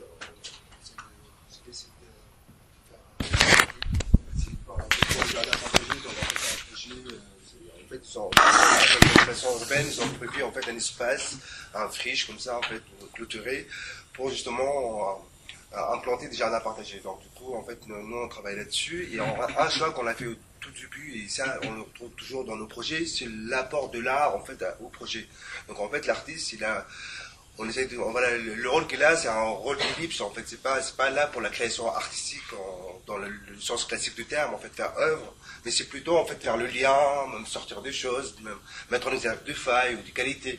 Donc voilà, en fait, et ça on le retrouve toujours et c'est un point très très fort dans notre projet et ça nous permet aussi, même vis-à-vis des élus, parfois des choses qui est politiquement assez dérangeant, avec le but de là, on peut l'avancer. Donc en fait, c'est un outil assez fort dans nos projets. Ça nous donne beaucoup de liberté, puis ça rend les choses aussi plus sensibles en fait, que ce soit politique, que ce soit social, que ce soit économique, que ce soit là même toucher la terre. C'est pas seulement planter et manger. Ça devient aussi un rapport politique. Donc voilà, en fait, donc on travaille beaucoup avec la présence des artistes en fait dans nos projets, autour de nos projets, et dans le lien avec les habitants et les actions. Donc voilà. Et même là si on prend cet exemple-là, même dans les parcours professionnels des artistes, ça fait rentrer des choses dans les projets qui nourrissent d'autres projets, parce que ça c'est un projet que tu as exposé au Centre Pompidou à Metz, mais qui a été presque préfiguré à Haute-Pierre. Donc il y a une espèce d'enrichissement aussi dans les parcours. Enfin, moi, Haute-Pierre m'apporte énormément. C'est pas la question de ce que l'artiste apporte, c'est vraiment la question de ce que un contexte avec des complexités, des dialogues enrichit vraiment énormément dans l'autre sens, vers ce jeu entre le créatif et surtout aussi imaginez que c'est pas des créatifs qui viennent d'école, c'est aussi les artistes locaux sur le projet à Place Erasme. Il y a un travail énorme de presse, photographe qui a été fait par des artistes du quartier. Et qui valoriser les artistes du quartier, leur permettre de s'exprimer, leur trouver des moyens, les valoriser, leur donner des espaces, c'est renforcer leur position qui est déjà dans le quartier une position hyper essentielle. C'est vraiment des gens qui sont des référents pour les jeunes adultes, etc. L'artiste, je sais qu'il y a Pépite, il sculpte, il graffe, il fait des choses, mais il n'a jamais l'occasion tellement de le faire dans l'espace public, de le montrer, parce qu'on va privilégier d'autres artistes, on va faire venir un mec qui graffe du centre-ville, mais c'est hyper grave en fait, parce que il joue un rôle qui est essentiel dans le quartier. Et c'est fait, comme souvent, c'est fait de manière un peu invisible. Nous, on essaye aussi de révéler ça. Toutes les qualités qui sont parfois cachées, de relationnel, de manière de faire, de s'entraider les uns les autres, mais tout ça c'est un peu caché. Et c'est pas tellement de montrer ce que nous on sait faire, c'est de montrer ce que le quartier sait faire et de le refaire remonter dans un travail artistique ou d'aménagement, mais c'est vraiment de valoriser ces richesses et de les rendre publiques, les rendre visibles aussi, pour le quartier, mais pour l'extérieur aussi. Changer le regard qui est porté, qui est souvent très, très biaisé. Voilà, donc ça c'est tout le chantier qui a emmené beaucoup de monde sur les différents jardins. Bon, le festival, on va aller un peu vite, c'est pas trop la peine, c'est un moment un peu clé dans le quartier, on se met sur une place à côté d'un théâtre, et puis on re-questionne plein de choses, c'est un peu un moment synthèse, quoi. Bon, là, c'était avec la NPU, on a fait un travail de résidence croisée, je sais pas si vous connaissez l'Agence nationale de psychanalyse urbaine. Ils sont un peu entre l'art, le spectacle vivant, et ils psychanalysent des territoires. Et c'est les habitants eux-mêmes dans un travail donc pour coucher le territoire sur le divan, et ils mettent des chaises longues dans l'espace public, et ils font des opérations divan, et les habitants sont amenés à parler de leur quartier, et à travers des questionnaires chinois, enfin bref, il y a tout un dispositif. C'est assez drôle, c'est assez décalé, et en même temps ça apporte beaucoup dans la réflexion commune sur le quartier. Voilà, c'est tout ce qui peut se passer comme moment quand vraiment les choses sont co-construites. Là c'est un food truck du quartier qui est en général mis de côté, l'élu veut pas en entendre parler, il veut pas qu'il y ait de food truck. Ben nous on arrive, on l'invite, on le fait venir sur la place et il fait ses sirops et ses sandwichs, et c'est un peu conflit avec la ville, quoi, parce que ils trouvent ça bien, en même temps ça anime, et en même temps ça contrecarre un peu leur vision à eux, qui voudraient pas trop qu'il y ait ce genre de choses, et tout d'un coup ça génère quand même quelque chose qui est énorme en termes parce que les habitants l'ont beaucoup eux repéré. Et voilà. Bon, ça c'est toute la partie du numérique. Le numérique, ça influence beaucoup ce qu'on fait dans la manière de repenser les relations entre les gens, l'horizontalité, la transparence un peu de tout ce qui se passe. Et ça, c'était un projet où on avait fait Haute-Pierre en 3D, temps réel, sur Internet, accessible par tous, et où chacun pouvait rajouter des bouts de trucs dans la maquette en 3D. Et après, on re-rend, c'est comme un jeu vidéo, on peut y aller à plusieurs en même temps. Et à la base, c'était une maquette en blanc de Haute-Pierre, on avait refait Haute-Pierre avec tous les immeubles. Et à travers des ateliers qu'on voit juste après, tout le monde était à même de rajouter des choses dans cette 3D, dans ce jeu vidéo, de réinterpréter tel ou tel bâtiment, de raconter les choses différemment, de se mettre soi-même dedans avec des avatars, on pouvait écrire des phrases. Donc voilà, c'est comme une réappropriation mais virtuelle du quartier. Et là aussi l'extérieur peut... Puis après il y a plein d'outils de médiation, de récolte, le vidéomaton, le sonar, qui sont des sortes de dispositifs mobiles dans l'espace public et qui permettent de récolter du son, des paroles, et après de les mettre sur des cartes géolocalisées en temps réel. Bon voilà, on va peut-être pas trop insister, mais ça c'est des dispositifs qui font que le numérique est pas perçu forcément comme quelque chose d'un peu directif et un peu oppressant, mais qui devient un outil que les habitants peuvent s'approprier pour faire remonter des paroles, etc. Et on a fait tout un programme avec un lieu dédié au numérique, dans lequel on a, là c'est un autre jeu vidéo qui se passe dans une des mailles, où les jeunes, on voit les participants au jeu qui l'ont élaboré dans le jeu, et comment ils auraient changé la place en virtuel. Quand on se balade dans la place, là, ça déclenche des aménagements en 3D que les enfants ont imaginés. Et donc petit à petit, le quartier change complètement et il rajoute des choses un peu délirantes. Hein, c'est un peu imaginaire, mais voilà. Et puis la radio qui est dans le fil de cette histoire du numérique et de l'éducation aux médias, enfin ou des nouveaux médias. Et un projet où on essaye d'inventer une radio justement une radio locale faite par ceux qui l'imaginent, et puis on a des dispositifs mobiles de Radio Cali qui permettent de lancer la radio dans le quartier. Bon là on était invité à l'ENA pour faire un truc autour de la participation citoyenne, mais sinon le Radio Cali se balade au jardin et ailleurs, et il permet de composer des émissions autour de thématiques diverses et variées, mais dans l'espace public. Une petite question, ouais. Je me demandais quelle est votre motivation finalement vous, en temps à payer, à investir cet espace. Alors, on est un petit peu payé quand même, mais mais oui. Parce que pour moi, là, c'est essentiel que vous entendiez, c'est que dans la participation, il y a la participation des habitants, c'est quelque chose, il y a tout l'aspect sur lequel vous êtes finalement assez peu soutenu, c'est l'aspect de la mobilisation des élus sur ces questions de participation. Et puis moi, ce que je remarque, c'est qu'il n'y a pas de participation sans conviction politique derrière, finalement, que c'est important de faire les gens participer. Et puis c'est important d'avoir ce soutien-là, parce que c'est aussi en déléguant du pouvoir finalement à cette personne-là, ce qui permet de participer. Donc moi, j'entends bien tous vos exemples, vraiment, c'est une manière de la révision de terrain qui est incroyable, avec des idées incroyables, mais je me demande comment vous faites en ayant cette conviction que c'est bien de convaincre les politiques. Ça donne une énergie incroyable. Ouais. Il doit y avoir personne. Moi, malgré tout, ça m'a emmené, voilà, j'avais l'impression de ramer, et puis qu'en même temps, c'est des faux sens. Il faudrait des convictions, des injonctions politiques qui favorisent la participation. Ça, je ne vous le fais pas dire. Moi, j'ai vraiment cette phase, au-delà des exemples, cette phase de soutien, d'avant, de participatif, finalement, à investir cet espace public sans avoir ce soutien des élus, en fait. Il y a un peu un basculement, un changement qui est en cours, mais qui est tellement profond en fait dans les manières de faire qu'on voit bien qu'il ne s'opérera pas du jour au lendemain. Pardon? Oui, un peu de militant, ouais, à France, il faut quand même, parce que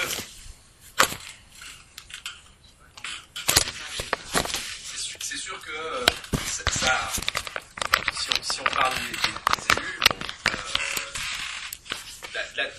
pour le décideur politique, il faut voir que c'est comme une remise en... Parfois, ils le vivent comme une remise en cause de leur légitimité, de leur existence même, de leur intérêt. Ce qui est complètement faux, à mon avis, parce qu'ils ont un rôle énorme à jouer. Et ils sont au cœur de ce changement. Fait participer les habitants, ça peut être pris comme une espèce de... Ouais, ça peut être mal pris, quand les gens peuvent être élus. C'est ça. C'est la démocratie représentative. Voilà. C'est-à-dire que pour eux, c'est comme si ça faisait tomber en fait, tout leur... Mais moi, l'enjeu est là. La question clé, c'est de faire ça. Je pense que... Enfin, ce qu'on essaie de faire, c'est de montrer, en tant qu'aussi acteur un peu pivot, c'est-à-dire qu'on n'est pas 100% dans un truc ou dans un autre, on est dans un truc un peu entre... qui pourrait être leur rôle à un moment, qui devrait être leur rôle peut-être, mais en montrant que quelque part ça fonctionne, c'est-à-dire que nous on ne perd pas tout le monde y trouve son compte. Et donc il faut essayer de leur montrer que finalement, de changer un peu de posture, de changer un petit peu de manière de concevoir son action, sa place dans ce truc-là, finalement ne va pas les faire disparaître. Horizome à Haute-Pierre a quand même cette image d'un truc qui pousse un peu, qui pique, qui pousse, mais auquel on peut faire référence avec confiance, quoi. Et du coup, montrer que finalement ça génère cette confiance, et que le politique en a bien besoin aujourd'hui.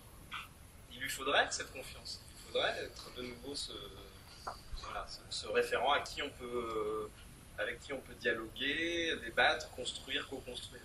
Donc, c'est un peu par l'exemple, quoi. Par montrer que des expériences dans lesquelles on se met dans cette posture et on change un peu de truc et on trouve une place qui est différente, et l'habitant qui d'habitude a sa voix complètement, on essaye de le remettre dans le jeu et au contraire de compenser ce manque qui a été subi pendant longtemps, et que du coup ça ne fait pas disparaître Horizon ou un acteur tiers qui essaye de constituer ce jeu. Donc de fait ça devrait les inspirer, et je pense que ça les titille quand même. Ils commencent à se dire bon mais il y a tellement de choses à transformer, c'est tellement ancré que je pense que ça va prendre du temps.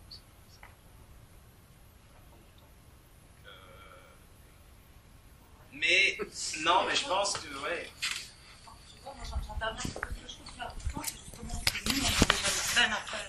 C'est de rendre les gens acteurs, c'est pas d'attendre que le politique réponde à leurs besoins. Et en ce sens-là, moi en tout cas, ça me redonne du peps, dans le sens que justement les politiques, ils ont des fois, ils sont pas forcément outillés, mais ils sont aussi dans une histoire de pouvoir qui est pas forcément liée aux besoins du lieu où ils sont élus aussi. Et ça, la réalité des habitants, la réalité du terrain, c'est une autre histoire. Donc pour moi, ce qui est important, qui est plus difficile, c'est comment mobiliser les habitants pour qu'ils aient l'envie d'être acteurs, pas forcément pour tout chambouler, mais juste de se dire on a le droit, parce que nous, on a quand même des gens qui sont très fermés dans leur propre petit monde, et ce qu'on est en train de voir maintenant, c'est aussi un communautarisme très fort, je trouve, là où il y a beaucoup de diversité, parce que les gens ont peur les uns des autres, ont pas envie d'avoir de problème, justement, et je trouve que de faire des activités sur l'espace public, c'est toujours un enjeu. On a l'impression qu'on est toujours en train de faire quelque chose de très subversif des fois, alors que ça peut être tout simple. Moi, je trouve la tente, enfin, on fait des choses des fois assez simples, mais et je trouve que cet enjeu-là, si on l'enlève, si cette résistance d'être dehors un petit peu en groupe, on l'enlève, ça enlève. Enfin, pour moi, c'est ça surtout que je retiens dans votre engagement, c'est ce côté de pouvoir garder une place qui a été désertifiée. Je sais pas qui c'est qui avait demandé que ce soit muré, c'est les politiques ou les habitants. Alors là, à 50%, on a fait une petite étude dans le on voyait bien que du côté des jeunes adultes, il fallait garder cette ouverture. On voyait bien que c'était aussi parce qu'ils voulaient que quand il pleuve, ils puissent se mettre dessous. Mais quand on allait questionner plutôt les parents, les familles, et donc c'était vraiment 50-50, une espèce d'équilibre très très. Et bon, c'est quand même toujours celui qui a le plus de bagages et la voix qui porte qui gagne. Donc c'est en général les familles qui ont gagné, quoi. Mais le fait d'être dans l'espace public, effectivement, ça nous sort de nos publics habituels. Et les publics habituels, ils sont habitués, ils ont déjà les outils, ils sont outillés. Donc c'est pas eux qui vont changer la donne. Ceux qui vont changer la donne, c'est tous les autres. Tous ceux qui sont pas dans ces circuits, qui ne poussent jamais la porte d'un lieu, qui en ont même pas conscience de l'existence parfois. C'est fou, hein. Il y a un théâtre à Haute-Pierre, plein de gens qui ne savent même pas où il est. Ils ont jamais ils sont jamais rentrés dedans ici, ils savent même pas ce qui s'y passe, mais rien du tout. Donc, oui, justement, voie publique, ça se passe devant le théâtre et c'est l'opportunité de faire circuler, de faire visiter.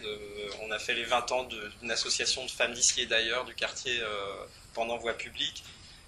Donc ça, c'est une manière de faire venir des publics qui ont très peu l'occasion. Mais vraiment, cette idée d'être sur le parcours quotidien des gens, dans leur parcours quotidien. Ils sont prêts à s'arrêter, ils sont intéressés, ils sont curieux, ils ont envie de faire des trucs. Mais parfois, voilà, les parcours de vie font qu'ils n'ont pas le temps, pas l'opportunité, puis c'est tout un truc, c'est se faire violence pour aller pousser cette porte, c'est pas. Et là, ça ouvre vraiment aussi dans les réponses, ça ouvre vraiment, et on a une vision de l'état d'esprit du quartier qui est beaucoup plus juste, quoi, clair. Objectif, quoi. Enfin, sinon, si on se base que sur les forces vives, on a un peu toujours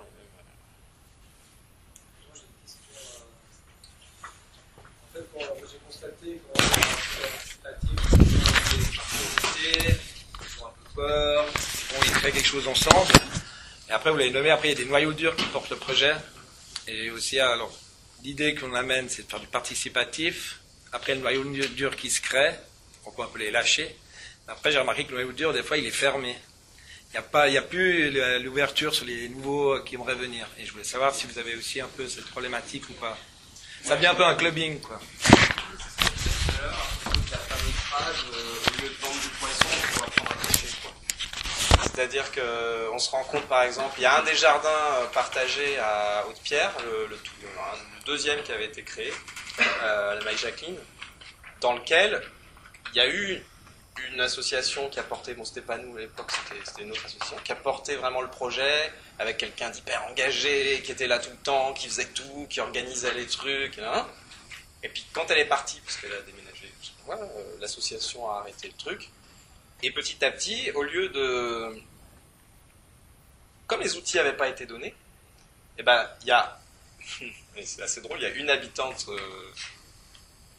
Une fois, j'y suis repassé parce que du coup, on se disait, bon, c'en est où? J'y passe, et puis je vois une dame qui était là. Alors, je lui dis, c'était bizarre, il y avait des grandes barrières, et puis toutes les mêmes barrières partout, sur toutes les parcelles. Et je dis, c'est bizarre, c'est toutes les mêmes... Ah non, ça c'est mon oncle, ça c'est mon frère, ça c'est la parcelle de ma sœur, ça c'est le truc. Et puis en fait, ce qui s'était passé, c'était un jardin privé, quoi. C'était une famille qui avait... Parce qu'en fait, il n'y avait pas les outils pour se dire, il y avait peut-être les jardiniers n'avaient pas pris l'habitude de se rencontrer, n'avaient pas pris l'habitude de discuter, de débattre, de faire des projets. Et on a le problème nous aussi. Je pense que à l'heure actuelle, c'est pour ça que nous on dit qu'il faut du temps aussi sur les jardins partagés. Mais si aujourd'hui on s'en va des deux autres jardins, il y a de fortes probabilités que ça se passe comme ça. Alors je pense qu'on ne peut pas donner tous les outils la première année, ou même dans les 2 premières années, parce qu'il y a plein de choses à faire. Mais l'objectif dans les 2-3 années qui vont venir, ça serait de vraiment focaliser sur autonomiser, faire que le groupe... Mais alors après, voilà, je ne dis pas que c'est facile du tout, mais ça doit être vraiment l'objectif premier d'une structure qui a commencé à... Il faut quelqu'un qui lance le projet, parce que même si les habitants ont envie, etc., il faut trouver la légitimité, se dire, moi j'y vais, c'est pas facile, il faut dire, ça y est, c'est ouvert, on y va. Ok, mais après, c'était un peu les questions qu'on imaginait pour la suite. C'était... je sais pas si c'est... on en avait préparé un peu 2, mais... la deuxième... Non, c'était plus sur les acteurs. Mais c'est un peu cette question-là, c'est-à-dire... ça questionne sur sa propre position d'accompagnant de projet, et quelle est sa mission, quoi. Soit sa mission, dans la plupart des cas, même dans des projets un peu participatifs, où on fait ça pour faire des photos, puis c'est sympa, et puis la plupart du temps, ça va être qu'il faut quand même faire un beau projet vite, il faut montrer que c'est sympa, donc il faut barder, on sait qu'on a 1 an, il faut y aller, on fait le truc, il faut que ça soit valorisant, que ça soit joli.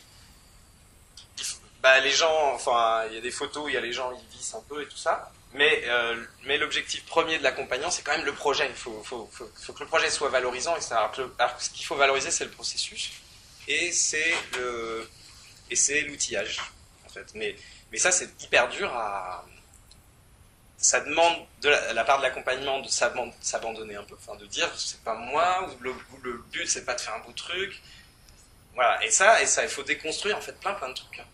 Et je dis pas que c'est vraiment, je dis pas que c'est même réalisable. Enfin, c'est une espèce d'objectif ultime, quoi. Et si effectivement, mais ça prendra le temps aussi de déconstruire. On parle des élus, mais je pense qu'il y a à déconstruire aussi dans nos têtes. Donc il y a un travail vraiment qui est à faire chez chacun d'entre nous. C'était un peu le but des questions, mais alors je sais pas, est-ce que... Là, il est midi, en fait. Ouais. J'ai vu que vous êtes passé à la fin, vite fait, le dernier diapo, c'était un studio. Ouais. D'enregistrement. Ouais. Je peux juste avoir 2 motifs qui sont plein là-dedans aussi. Donc, Alors, ça c'était dans le cadre du projet Fabriquer, Inventer, Partager, Haute-Pierre à l'heure du numérique, qu'on a organisé avec un lieu de Strasbourg qui s'appelle le Shadok, qui est un lieu dédié au numérique, aux nouvelles pratiques, etc. On a fait le projet ensemble. Et un des axes, donc fabriquer, c'était tout ce qui est nouvelle fabrication, Fab Lab, prototypage rapide, etc. Avec le Fab Lab mobile qu'on avait vu, les imprimantes 3D qui étaient venues dans le quartier, etc. Fabriquer, inventer, c'était tout ce qui était lié à l'art. Et partager, c'était les nouveaux médias, la radio, etc. Et dans ce cadre-là, il y avait des actions qui étaient prévues un peu tombées d'en haut. C'était un gros projet, puis on avait dit il faudra faire ça, il faudra faire ça, faire ça. Et puis en fait, quand on l'a confronté au terrain, il y a eu plein de remontées, d'initiatives, d'envie qui étaient un peu différentes. Donc notamment beaucoup de jeunes qui voulaient un peu professionnaliser leur pratique des musiques. Et il se trouvait qu'au Shadok, il y avait un super studio qui n'était jamais utilisé, entièrement numérique, machin truc. Et du coup, on a essayé de faire re-rentrer ça dans le projet au bout d'un moment en sentant que c'était vraiment, il y avait un appel du pied. Et le Shadok a été assez souple pour faire re-rentrer dans le projet des choses qui n'étaient pas imaginées au début. Et ils ont rendu l'accès à ce studio gratuit. Et ils ont même mis à disposition des ingénieurs du son sur une dizaine de samedis, je crois, où ils ont travaillé. Voilà. Alors non, c'est le Shadok qui a rémunéré à travers le financement de ce projet Fabriquer, Inventer, Partager, qui était un appel à projet du ministère des Jeunesse et des Sports, je crois, et qui... mais des budgets ont été bougés et pris pour financer parce que c'est souvent la personne qui manque dans ces projets musique et enregistrement, c'est cette figure de l'ingé son, ou de celui qui... Et c'est des compétences que souvent les musiciens ou les jeunes musiciens ou n'ont pas. C'est le point faible de leur ça, et puis la direction artistique ou la prod parfois mais cette figure-là a permis quand même d'avancer, on a fait un super concert à la fin où il y a cette idée aussi de faire bouger un peu les gens du Shadok, du centre-ville au quartier, à Haute-Pierre, de Haute-Pierre au centre-ville, et on a fait pas mal d'événements au Shadok et qui ont super bien marché, où il y avait quasiment tout le quartier était là, et ça c'était vraiment super cool, quoi, parce que c'est rare, quoi, en fait. C'est rare qu'ils aient l'occasion de pousser la porte de nouveau. Déjà pousser la porte d'un équipement dans le quartier, c'est dur, mais alors voilà.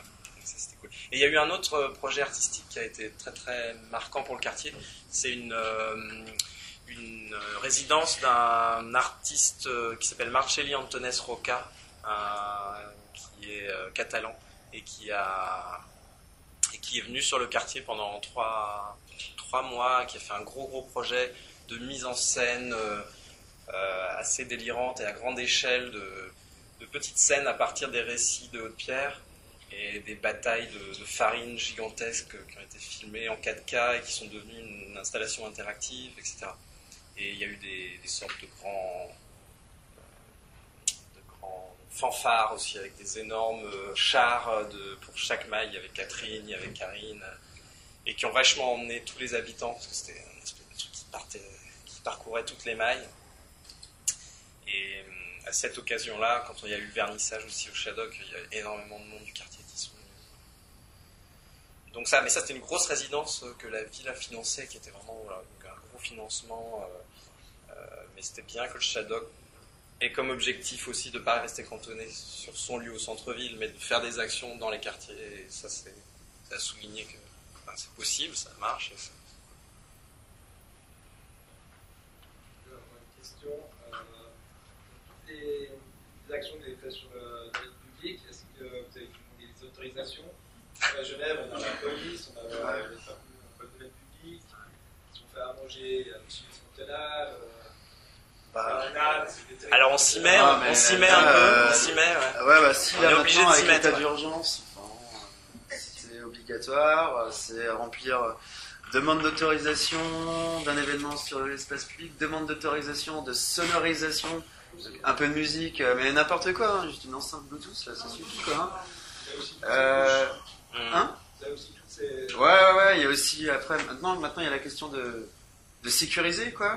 Donc, mise en place de voitures sur les points d'accès, ce genre de choses. Qu'est-ce qu'on a d'autre? C'est contacter la préfecture. Après, on le fait plus maintenant, mais il y a une époque où on le faisait pas. Ouais. Qu'est-ce qui se passait? Rien, il passait très bien.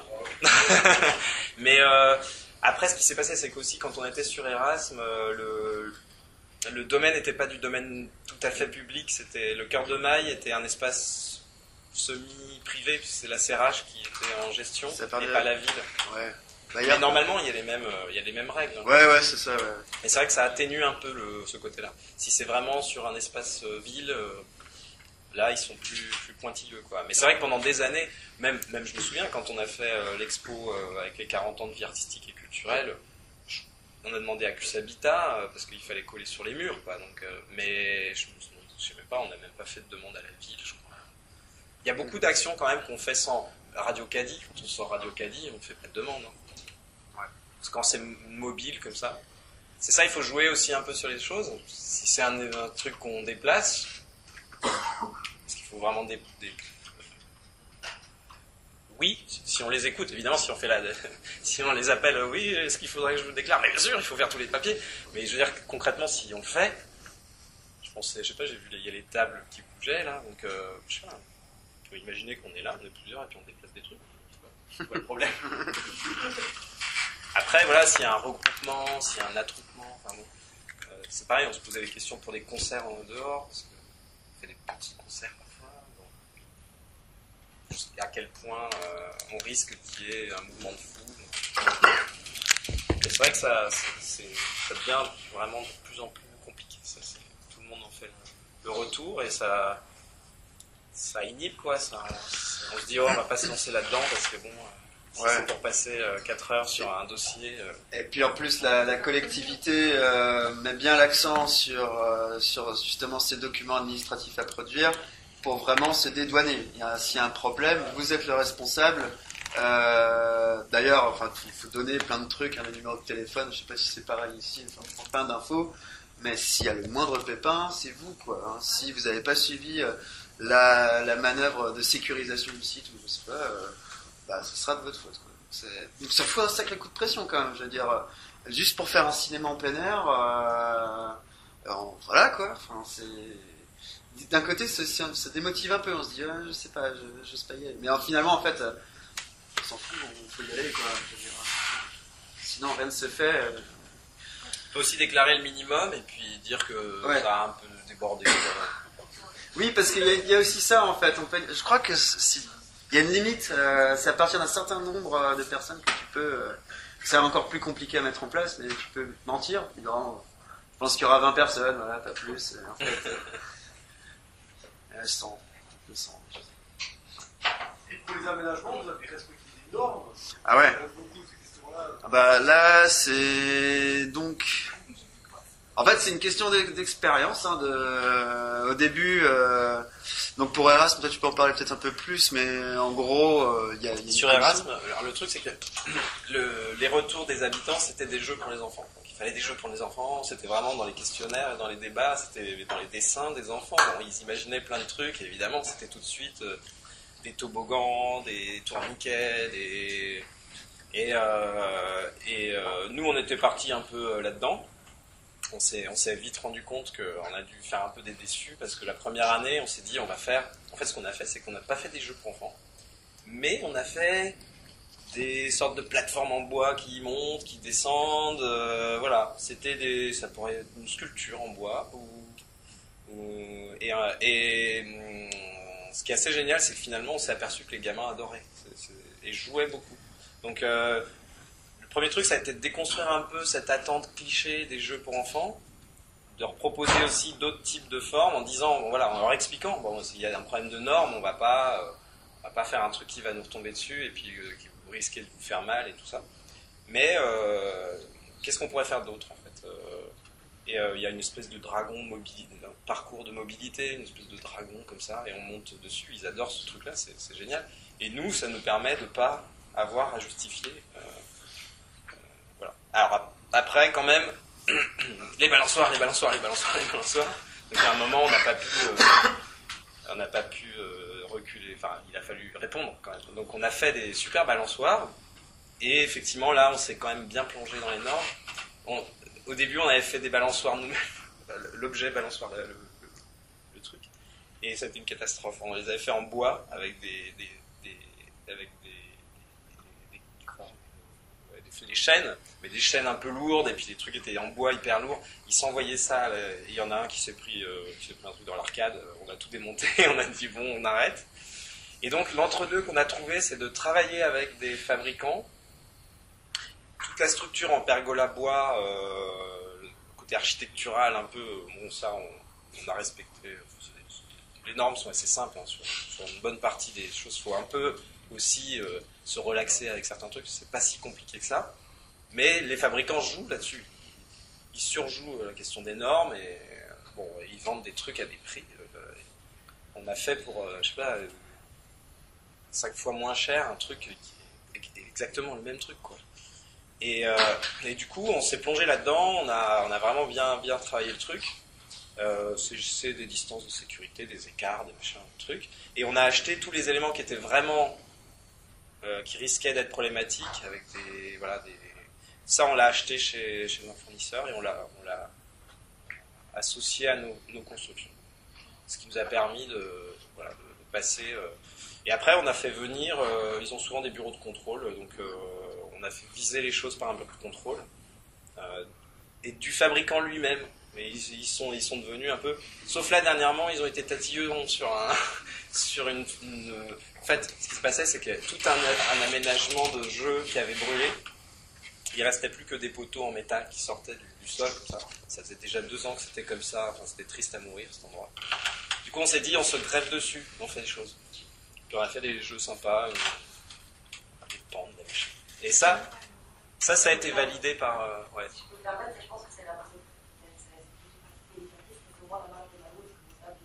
Ouais. Moi, j'ai ramené au politique avant, parce que je ne peux pas faire autrement que détruire la politique. Et la particularité, c'est que cette action communautaire au sein d'une municipalité, donc avec tous les règlements qui impliquent en termes de place de jeu, les règlements qui impliquent sur la bouffe. Donc en fait, pour moi, l'action communautaire, c'est complètement paradoxal. Parce que c'est absolument pas de marge de manœuvre. Donc nous sommes payés avec pas de marge de manœuvre, mais peut-être un peu moins avec une marge de manœuvre incroyable qui permet d'intervenir comme ça sur l'espace public.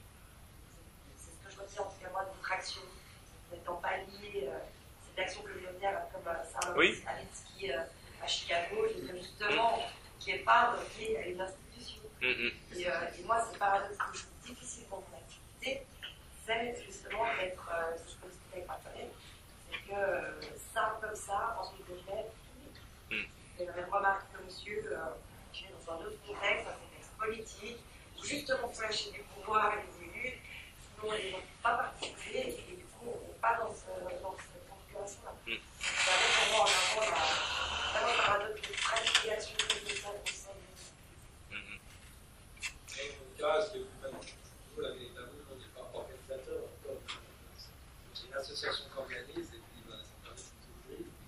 Voilà. C'est vrai que si nous on organise, on a touché tout là, la question de la responsabilité, quand même, si c'est une association qui monte un truc, au bout, elle se pose, hein, nous on est... C'est pas dans une norme. Sur qui ça tombe? C'est sur la ville parce que c'est sur l'espace public mais qu'elle a accepté que ça soit sur l'espace public, ou est-ce que c'est le concepteur du jeu? Alors, à l'heure d'aujourd'hui, c'est l'ACRH qui est cette structure qui gère et entretient pour la place Erasmus. Si c'était sur le domaine public, ce serait la ville. Hein. C'est la ville. Et c'est pour ça, effectivement, c'est eux qui se... Après, bon, il y a une sorte de co-responsabilité sur Place Erasmus entre la CRH et nous. Donc on a quand même on a quand même sur nos épaules ce poids. Hein, c'est pas voilà. Il faut. Après, voilà, c'est vraiment cette question de si on n'avait rien fait à cet endroit-là, il y aurait toujours rien, quoi. Donc c'est tellement triste qu'à un moment on peut pas. Et puis il y a des alors. Du coup, quand ils ont fait ce recontrôle sur la structure, ils voulaient l'enlever. Ils voulaient enlever au moins une partie ou tout. Je voyais les gamins qui jouaient sur cette balançoire, je voyais même pas. C'était vraiment un micro-détail, ils voulaient tout enlever. Parce qu'il y avait un petit écart qui avait bougé avec le bois. Je leur dis, mais on va le faire. On les a convaincus qu'on allait le refaire et que ça irait. Mais c'était pas à discuter, quoi. C'était une fois, il y a une dame de la ville qui est venue et qui m'a dit, bon, on parlait d'autre chose, les jardins. Ah, et au fait, la structure, on va l'enlever, hein. C'est pas possible. Et puis elle est partie. Donc j'étais là, bah bon, Et donc il a fallu vraiment aller au charbon, appeler la SATD, le machin, retourner sur place avec eux, faire de visu, mais vous voyez bien que parce qu'ils avaient vu des photos où il y avait une grosse fissure, mais le mec il avait pris en photo comme ça, on avait l'impression que ce truc il allait s'écrouler, mais c'était rien du tout, c'était le bois, vraiment rien du tout. Et donc il a fallu les obliger à aller sur place, dire mais regardez, vous voulez enlever toute cette structure, il y avait les gamins qui étaient en train de faire des... C'est ridicule. Vous allez dire aux gamins, demain vous ne balancez plus parce que, pourquoi? Un malheureux truc qui... Enfin, c'est vrai qu'il y a des moments, c'est à s'arracher les cheveux, quoi, quand tout... Je vais juste répondre à vous là. Un peu dans notre cas, c'est l'association et une organisatrice qui est responsable, c'est qui fait l'autorisation. Et ils n'ont pas trop l'épée Damoclès parce que nous, coordinateurs, on s'assure du bon déroulement de la fête. Donc on met tout en eux, ils sont responsables, mais il ne se passera rien. C'est pas grave. Si se passe quelque chose, ça sera partagé. On met tout en place.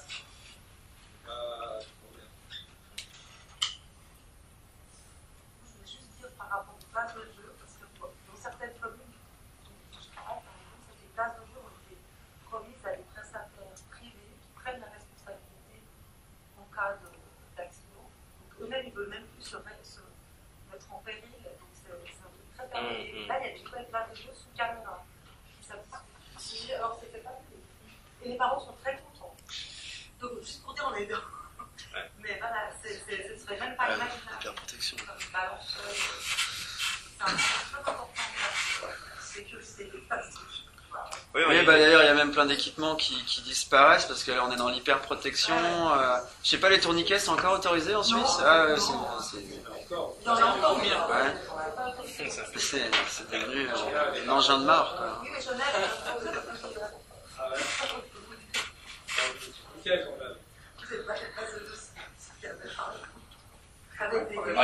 Il y en a, il y a pas mal de caméras dans la Haute-Pierre. Après, les jeux, il y en a des millions qui n'ont pas bien, là, l'exemple donné que les enfants ont intégré, je pense, aussi des types de jeux. Il faut toboggan, tourniquet, la petite truc de cordage pour monter dessus. Visiblement, il faut faire avec plein d'autres choses. Et certainement même que des jeux beaucoup plus simples vont encore plus marcher leur imagination. Même c'est une chance d'avoir des normes sécuritaires, parce que sinon on accepte ça, on détourne le truc à leur c'est vraiment ça. On les rend plus malins, plus créatifs, au lieu d'avoir un truc tout figé, tout fini. C'est l'image du terrain vague, hein. Juste un vallonnement et puis des espaces de liberté. Et alors leur super truc, c'est le détournement aussi, parce qu'on avait commencé le projet par des petits bacs jardinés au milieu de la place. Le truc, ça a tenu 2-3 ans, il y avait des habitants qui venaient, etc.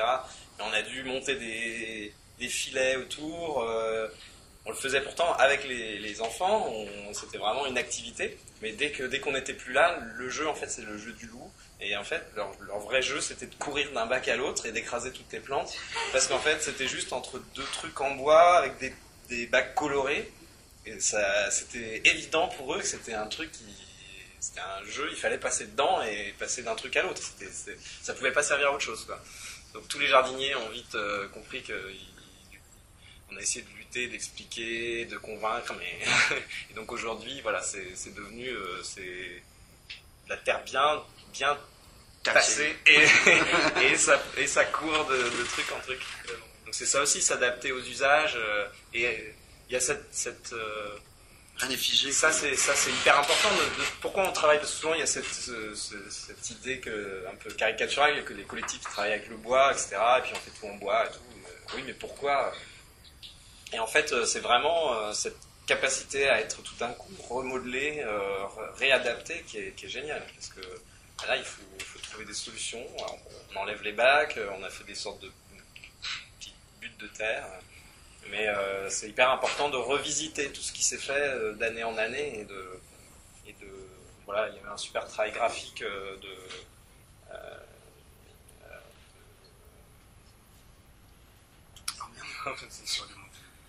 sur les modules d'une illustratrice. Hélène Imbert. Oh là là, je suis fatigué. Moi, je sais pas, mais je trouve, moi, ça me questionne par rapport à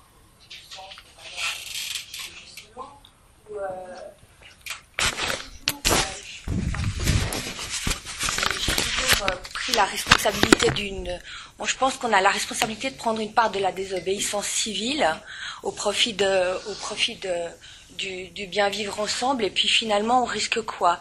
Et des fois je suis perplexe parce que moi mon père est animateur. Les premiers jardins Robinson ici, posés dans des endroits où il fallait pas forcément en plein milieu de la Gradelle. Et puis on arrive dans un truc maintenant, 40 ans plus tard, effectivement hyper sécuritaire, et où on a intégré nous-mêmes, je trouve, en tant que professionnels, cette peur. Et moi, je trouve qu'il faut que c'est aussi à nous de lutter contre. Et je vois bêtement au sein de l'équipe, une équipe que j'adore, avec qui je bosse depuis 18 ans, et est-ce qu'il faut laisser grimper les gamins aux arbres, parce que nous, typiquement, on est dans un espace public, ben ouais, il y a des arbres, super, et tout. Et moi, des fois, j'ai l'impression que je dois me bagarrer un peu là-dessus, ben oui, on les laisse grimper, ma foi, il y en a un qui se pète la figure, il se fera une fracture comme tous les gamins il y a 30 ans ou il y a 40 ans. Mais ça leur apprend aussi, je pense, le sens de l'équilibre, de savoir se centrer, d'être aussi en contact avec la nature, ce qu'ils ont absolument plus du tout non plus. Et moi, là, vraiment personnellement, en tant que professionnelle, pour moi, c'est important de garder cette part de risque et de désobéissance civile, en fait. Alors, c'est vrai que c'est un dialogue un peu permanent par rapport aux contraintes, entre guillemets, qu'on a, mais qui, comme dit Xavier, avec qui je travaille, peuvent être aussi source d'être peut-être plus malin que les autres, d'être aussi peut-être des fois un peu plus créatif, même si c'est plus chiant, mais voilà, quoi. Et puis il faut arriver aussi à désamorcer. Si on réintègre le dialogue comme un élément moteur dans les décisions, c'est que comment, finalement, on se posait aussi la question sur Appert, sur des problématiques où les habitants eux-mêmes vont avoir ces réflexes sécuritaires, parce que tout le monde les a intégrés, nous, et les usagers. Et donc, quand on est face aux parents, ou face dans des situations où même, on se posait la question des usagers des places dans lesquelles il peut y avoir des personnes un peu sans domicile, ou qui sont dans des situations... Et où le regard des autres, c'est il faut les éjecter, il faut qu'il y ait plus la police ici, il faut mettre des caméras. Donc, comment est-ce qu'on réagit quand nous, on ne porte pas forcément ces valeurs sécuritaires en haut de la liste et comment on fait pour simplement proposer de re-questionner ça, mais que ça soit fait de manière fine et maligne, pour que tout d'un coup, ça désamorce certains trucs, sans qu'on ait eu besoin de faire un discours moralisateur ou de politique. Et là, sur Score Appert, par exemple, il y a l'histoire avec l'hôtel où il y a des migrants. Oui, il y a un hôtel juste à côté du square qui est du coup qui fait office de refuge pour migrants. Donc beaucoup d'Albanais qui du coup la journée fréquentent le square, et les anciens usagers du square voient ça d'un mauvais œil, genre ils prennent notre territoire. Mais d'un autre côté, on travaille. Alors ça, on a découvert en fait en faisant les bivouacs là, en travaillant en faisant du terrain. Et ben en fait, ce public-là devient moteur en fait du projet finalement, quoi. Alors que voilà, s'ils deviennent, vu que ils sont juste à côté, ils sont à proximité, ils sont en recherche d'emploi, mais ils veulent s'occuper, ils veulent faire quelque chose. Leurs enfants jouent là, donc du coup, ils deviennent moteurs du projet. Là, on commence à avoir de plus en plus d'Albanais, d'étrangers qui du coup sont dans des situations d'immigration et veulent s'investir dans des projets participatifs, collaboratifs. Et en les intégrant, de fait, ça change le regard aussi des autres usagers. Ça débloque certaines situations de conflit d'usage qu'il peut y avoir. Alors, c'est un exemple bête, mais il y a une balançoire sur ce square qui fait office c'est une zone de... Le maître de la balançoire, c'est le maître du square, quoi. Il y a un truc, c'est le roi de la montagne. Cette balançoire, elle est capitale. Il y a eu des parents qui se battent pour que les enfants puissent jouer dessus. En plus, c'est une balançoire qui est plutôt faite pour les petits, mais c'est un gros bac une grosse nacelle bleue comme ça. Ils montent à 5-6 dessus, puis ils y vont à fond, quoi. Ils sont comme sur un bateau, je sais pas, ils sont en pleine mer. Et on a vu que voilà, il y a des parents qui se prennent le bec sur qui peut aller dessus, quoi. C'est fou, en fait. Mais du coup, le fait qu'il y a un dialogue, il y a un travail de réflexion, bah, surtout que nous, le premier truc pour bosser, c'est café-été, quoi. C'est l'accueil. Donc c'est ce qui marche toujours bien, vraiment, accueillir les gens, c'est vraiment qu'ils se sentent à l'aise. Là, c'est le premier truc. Donc là, du coup, on peut déjà ouvrir une discussion, quoi. Et puis, les situations, alors, rien n'est désamorcé encore pour le moment, hein, c'est encore tendu des fois autour de cette balançoire. Mais voilà, ça peut être, on va dire, une porte d'entrée pour qu'un dialogue puisse se faire, quoi. Parce que voilà, après, voilà, lors du Super Bivouac, par exemple, j'ai vu que ces deux publics, ils étaient ensemble en train de cuisiner. Donc, alors, espérons que ça va marcher, quoi. Que ce soit un bon départ.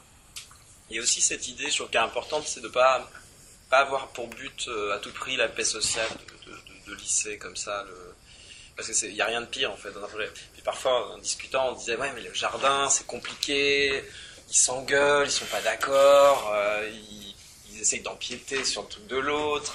Et je dis mais oui, mais c'est quelque part, si ça n'existe pas, c'est ça qui est triste, c'est qu'à un moment, il vaut mieux qu'il y ait une belle friction, super, puis ça finira par se résoudre, ça ne va pas se transformer en guerre civile. Donc, prenons plutôt la qualité de ça, et n'ayons pas peur de générer parfois des frictions. C'est ça qui fait aussi la vie d'un quartier. Et on a vraiment ce discours, effectivement, qui est fatigant au bout d'un moment. Évidemment qu'il y a des gros problèmes dans les quartiers, que parfois les rixes et des choses comme ça, on ne va pas faire l'apologie, c'est pas la violence, on fait l'apologie, c'est vraiment cette friction, ce débat, et le fait de refaire des choses dans l'espace public, ça met ça en scène, ça remet en scène ces petits conflits d'usage, mais qui font aussi la rencontre, en fait. Et s'éviter à tout prix tous ces conflits. On voit que on passe plus de temps à essayer de se dire comment faire que le conflit n'advienne pas. Donc on met tout en œuvre pour éviter, pour que ça se passe bien. Mais ça se passe bien, ça veut dire ça se passe bien. S'il se passe rien, ça se passe bien, mais c'est nul, quoi. Donc faut peut-être passer moins de temps à essayer de désamorcer les trucs et plus de temps à construire des situations qui peuvent aussi mener au conflit, mais qui enrichissent le débat.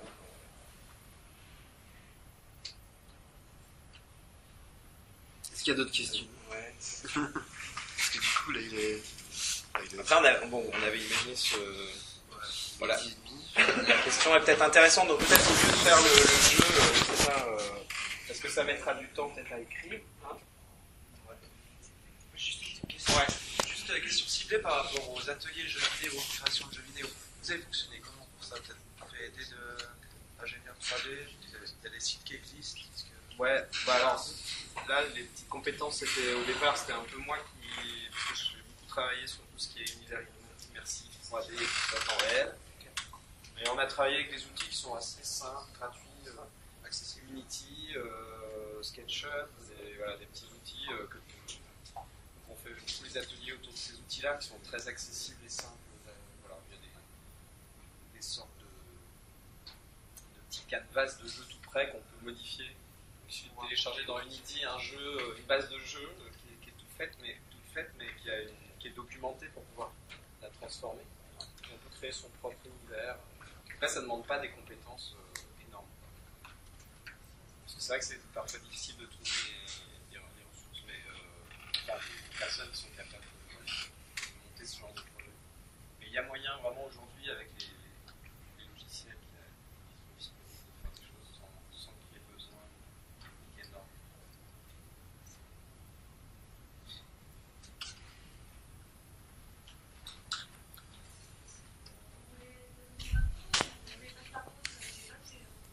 Ouais, bah oui, on avait aimé. Ouais, bah non.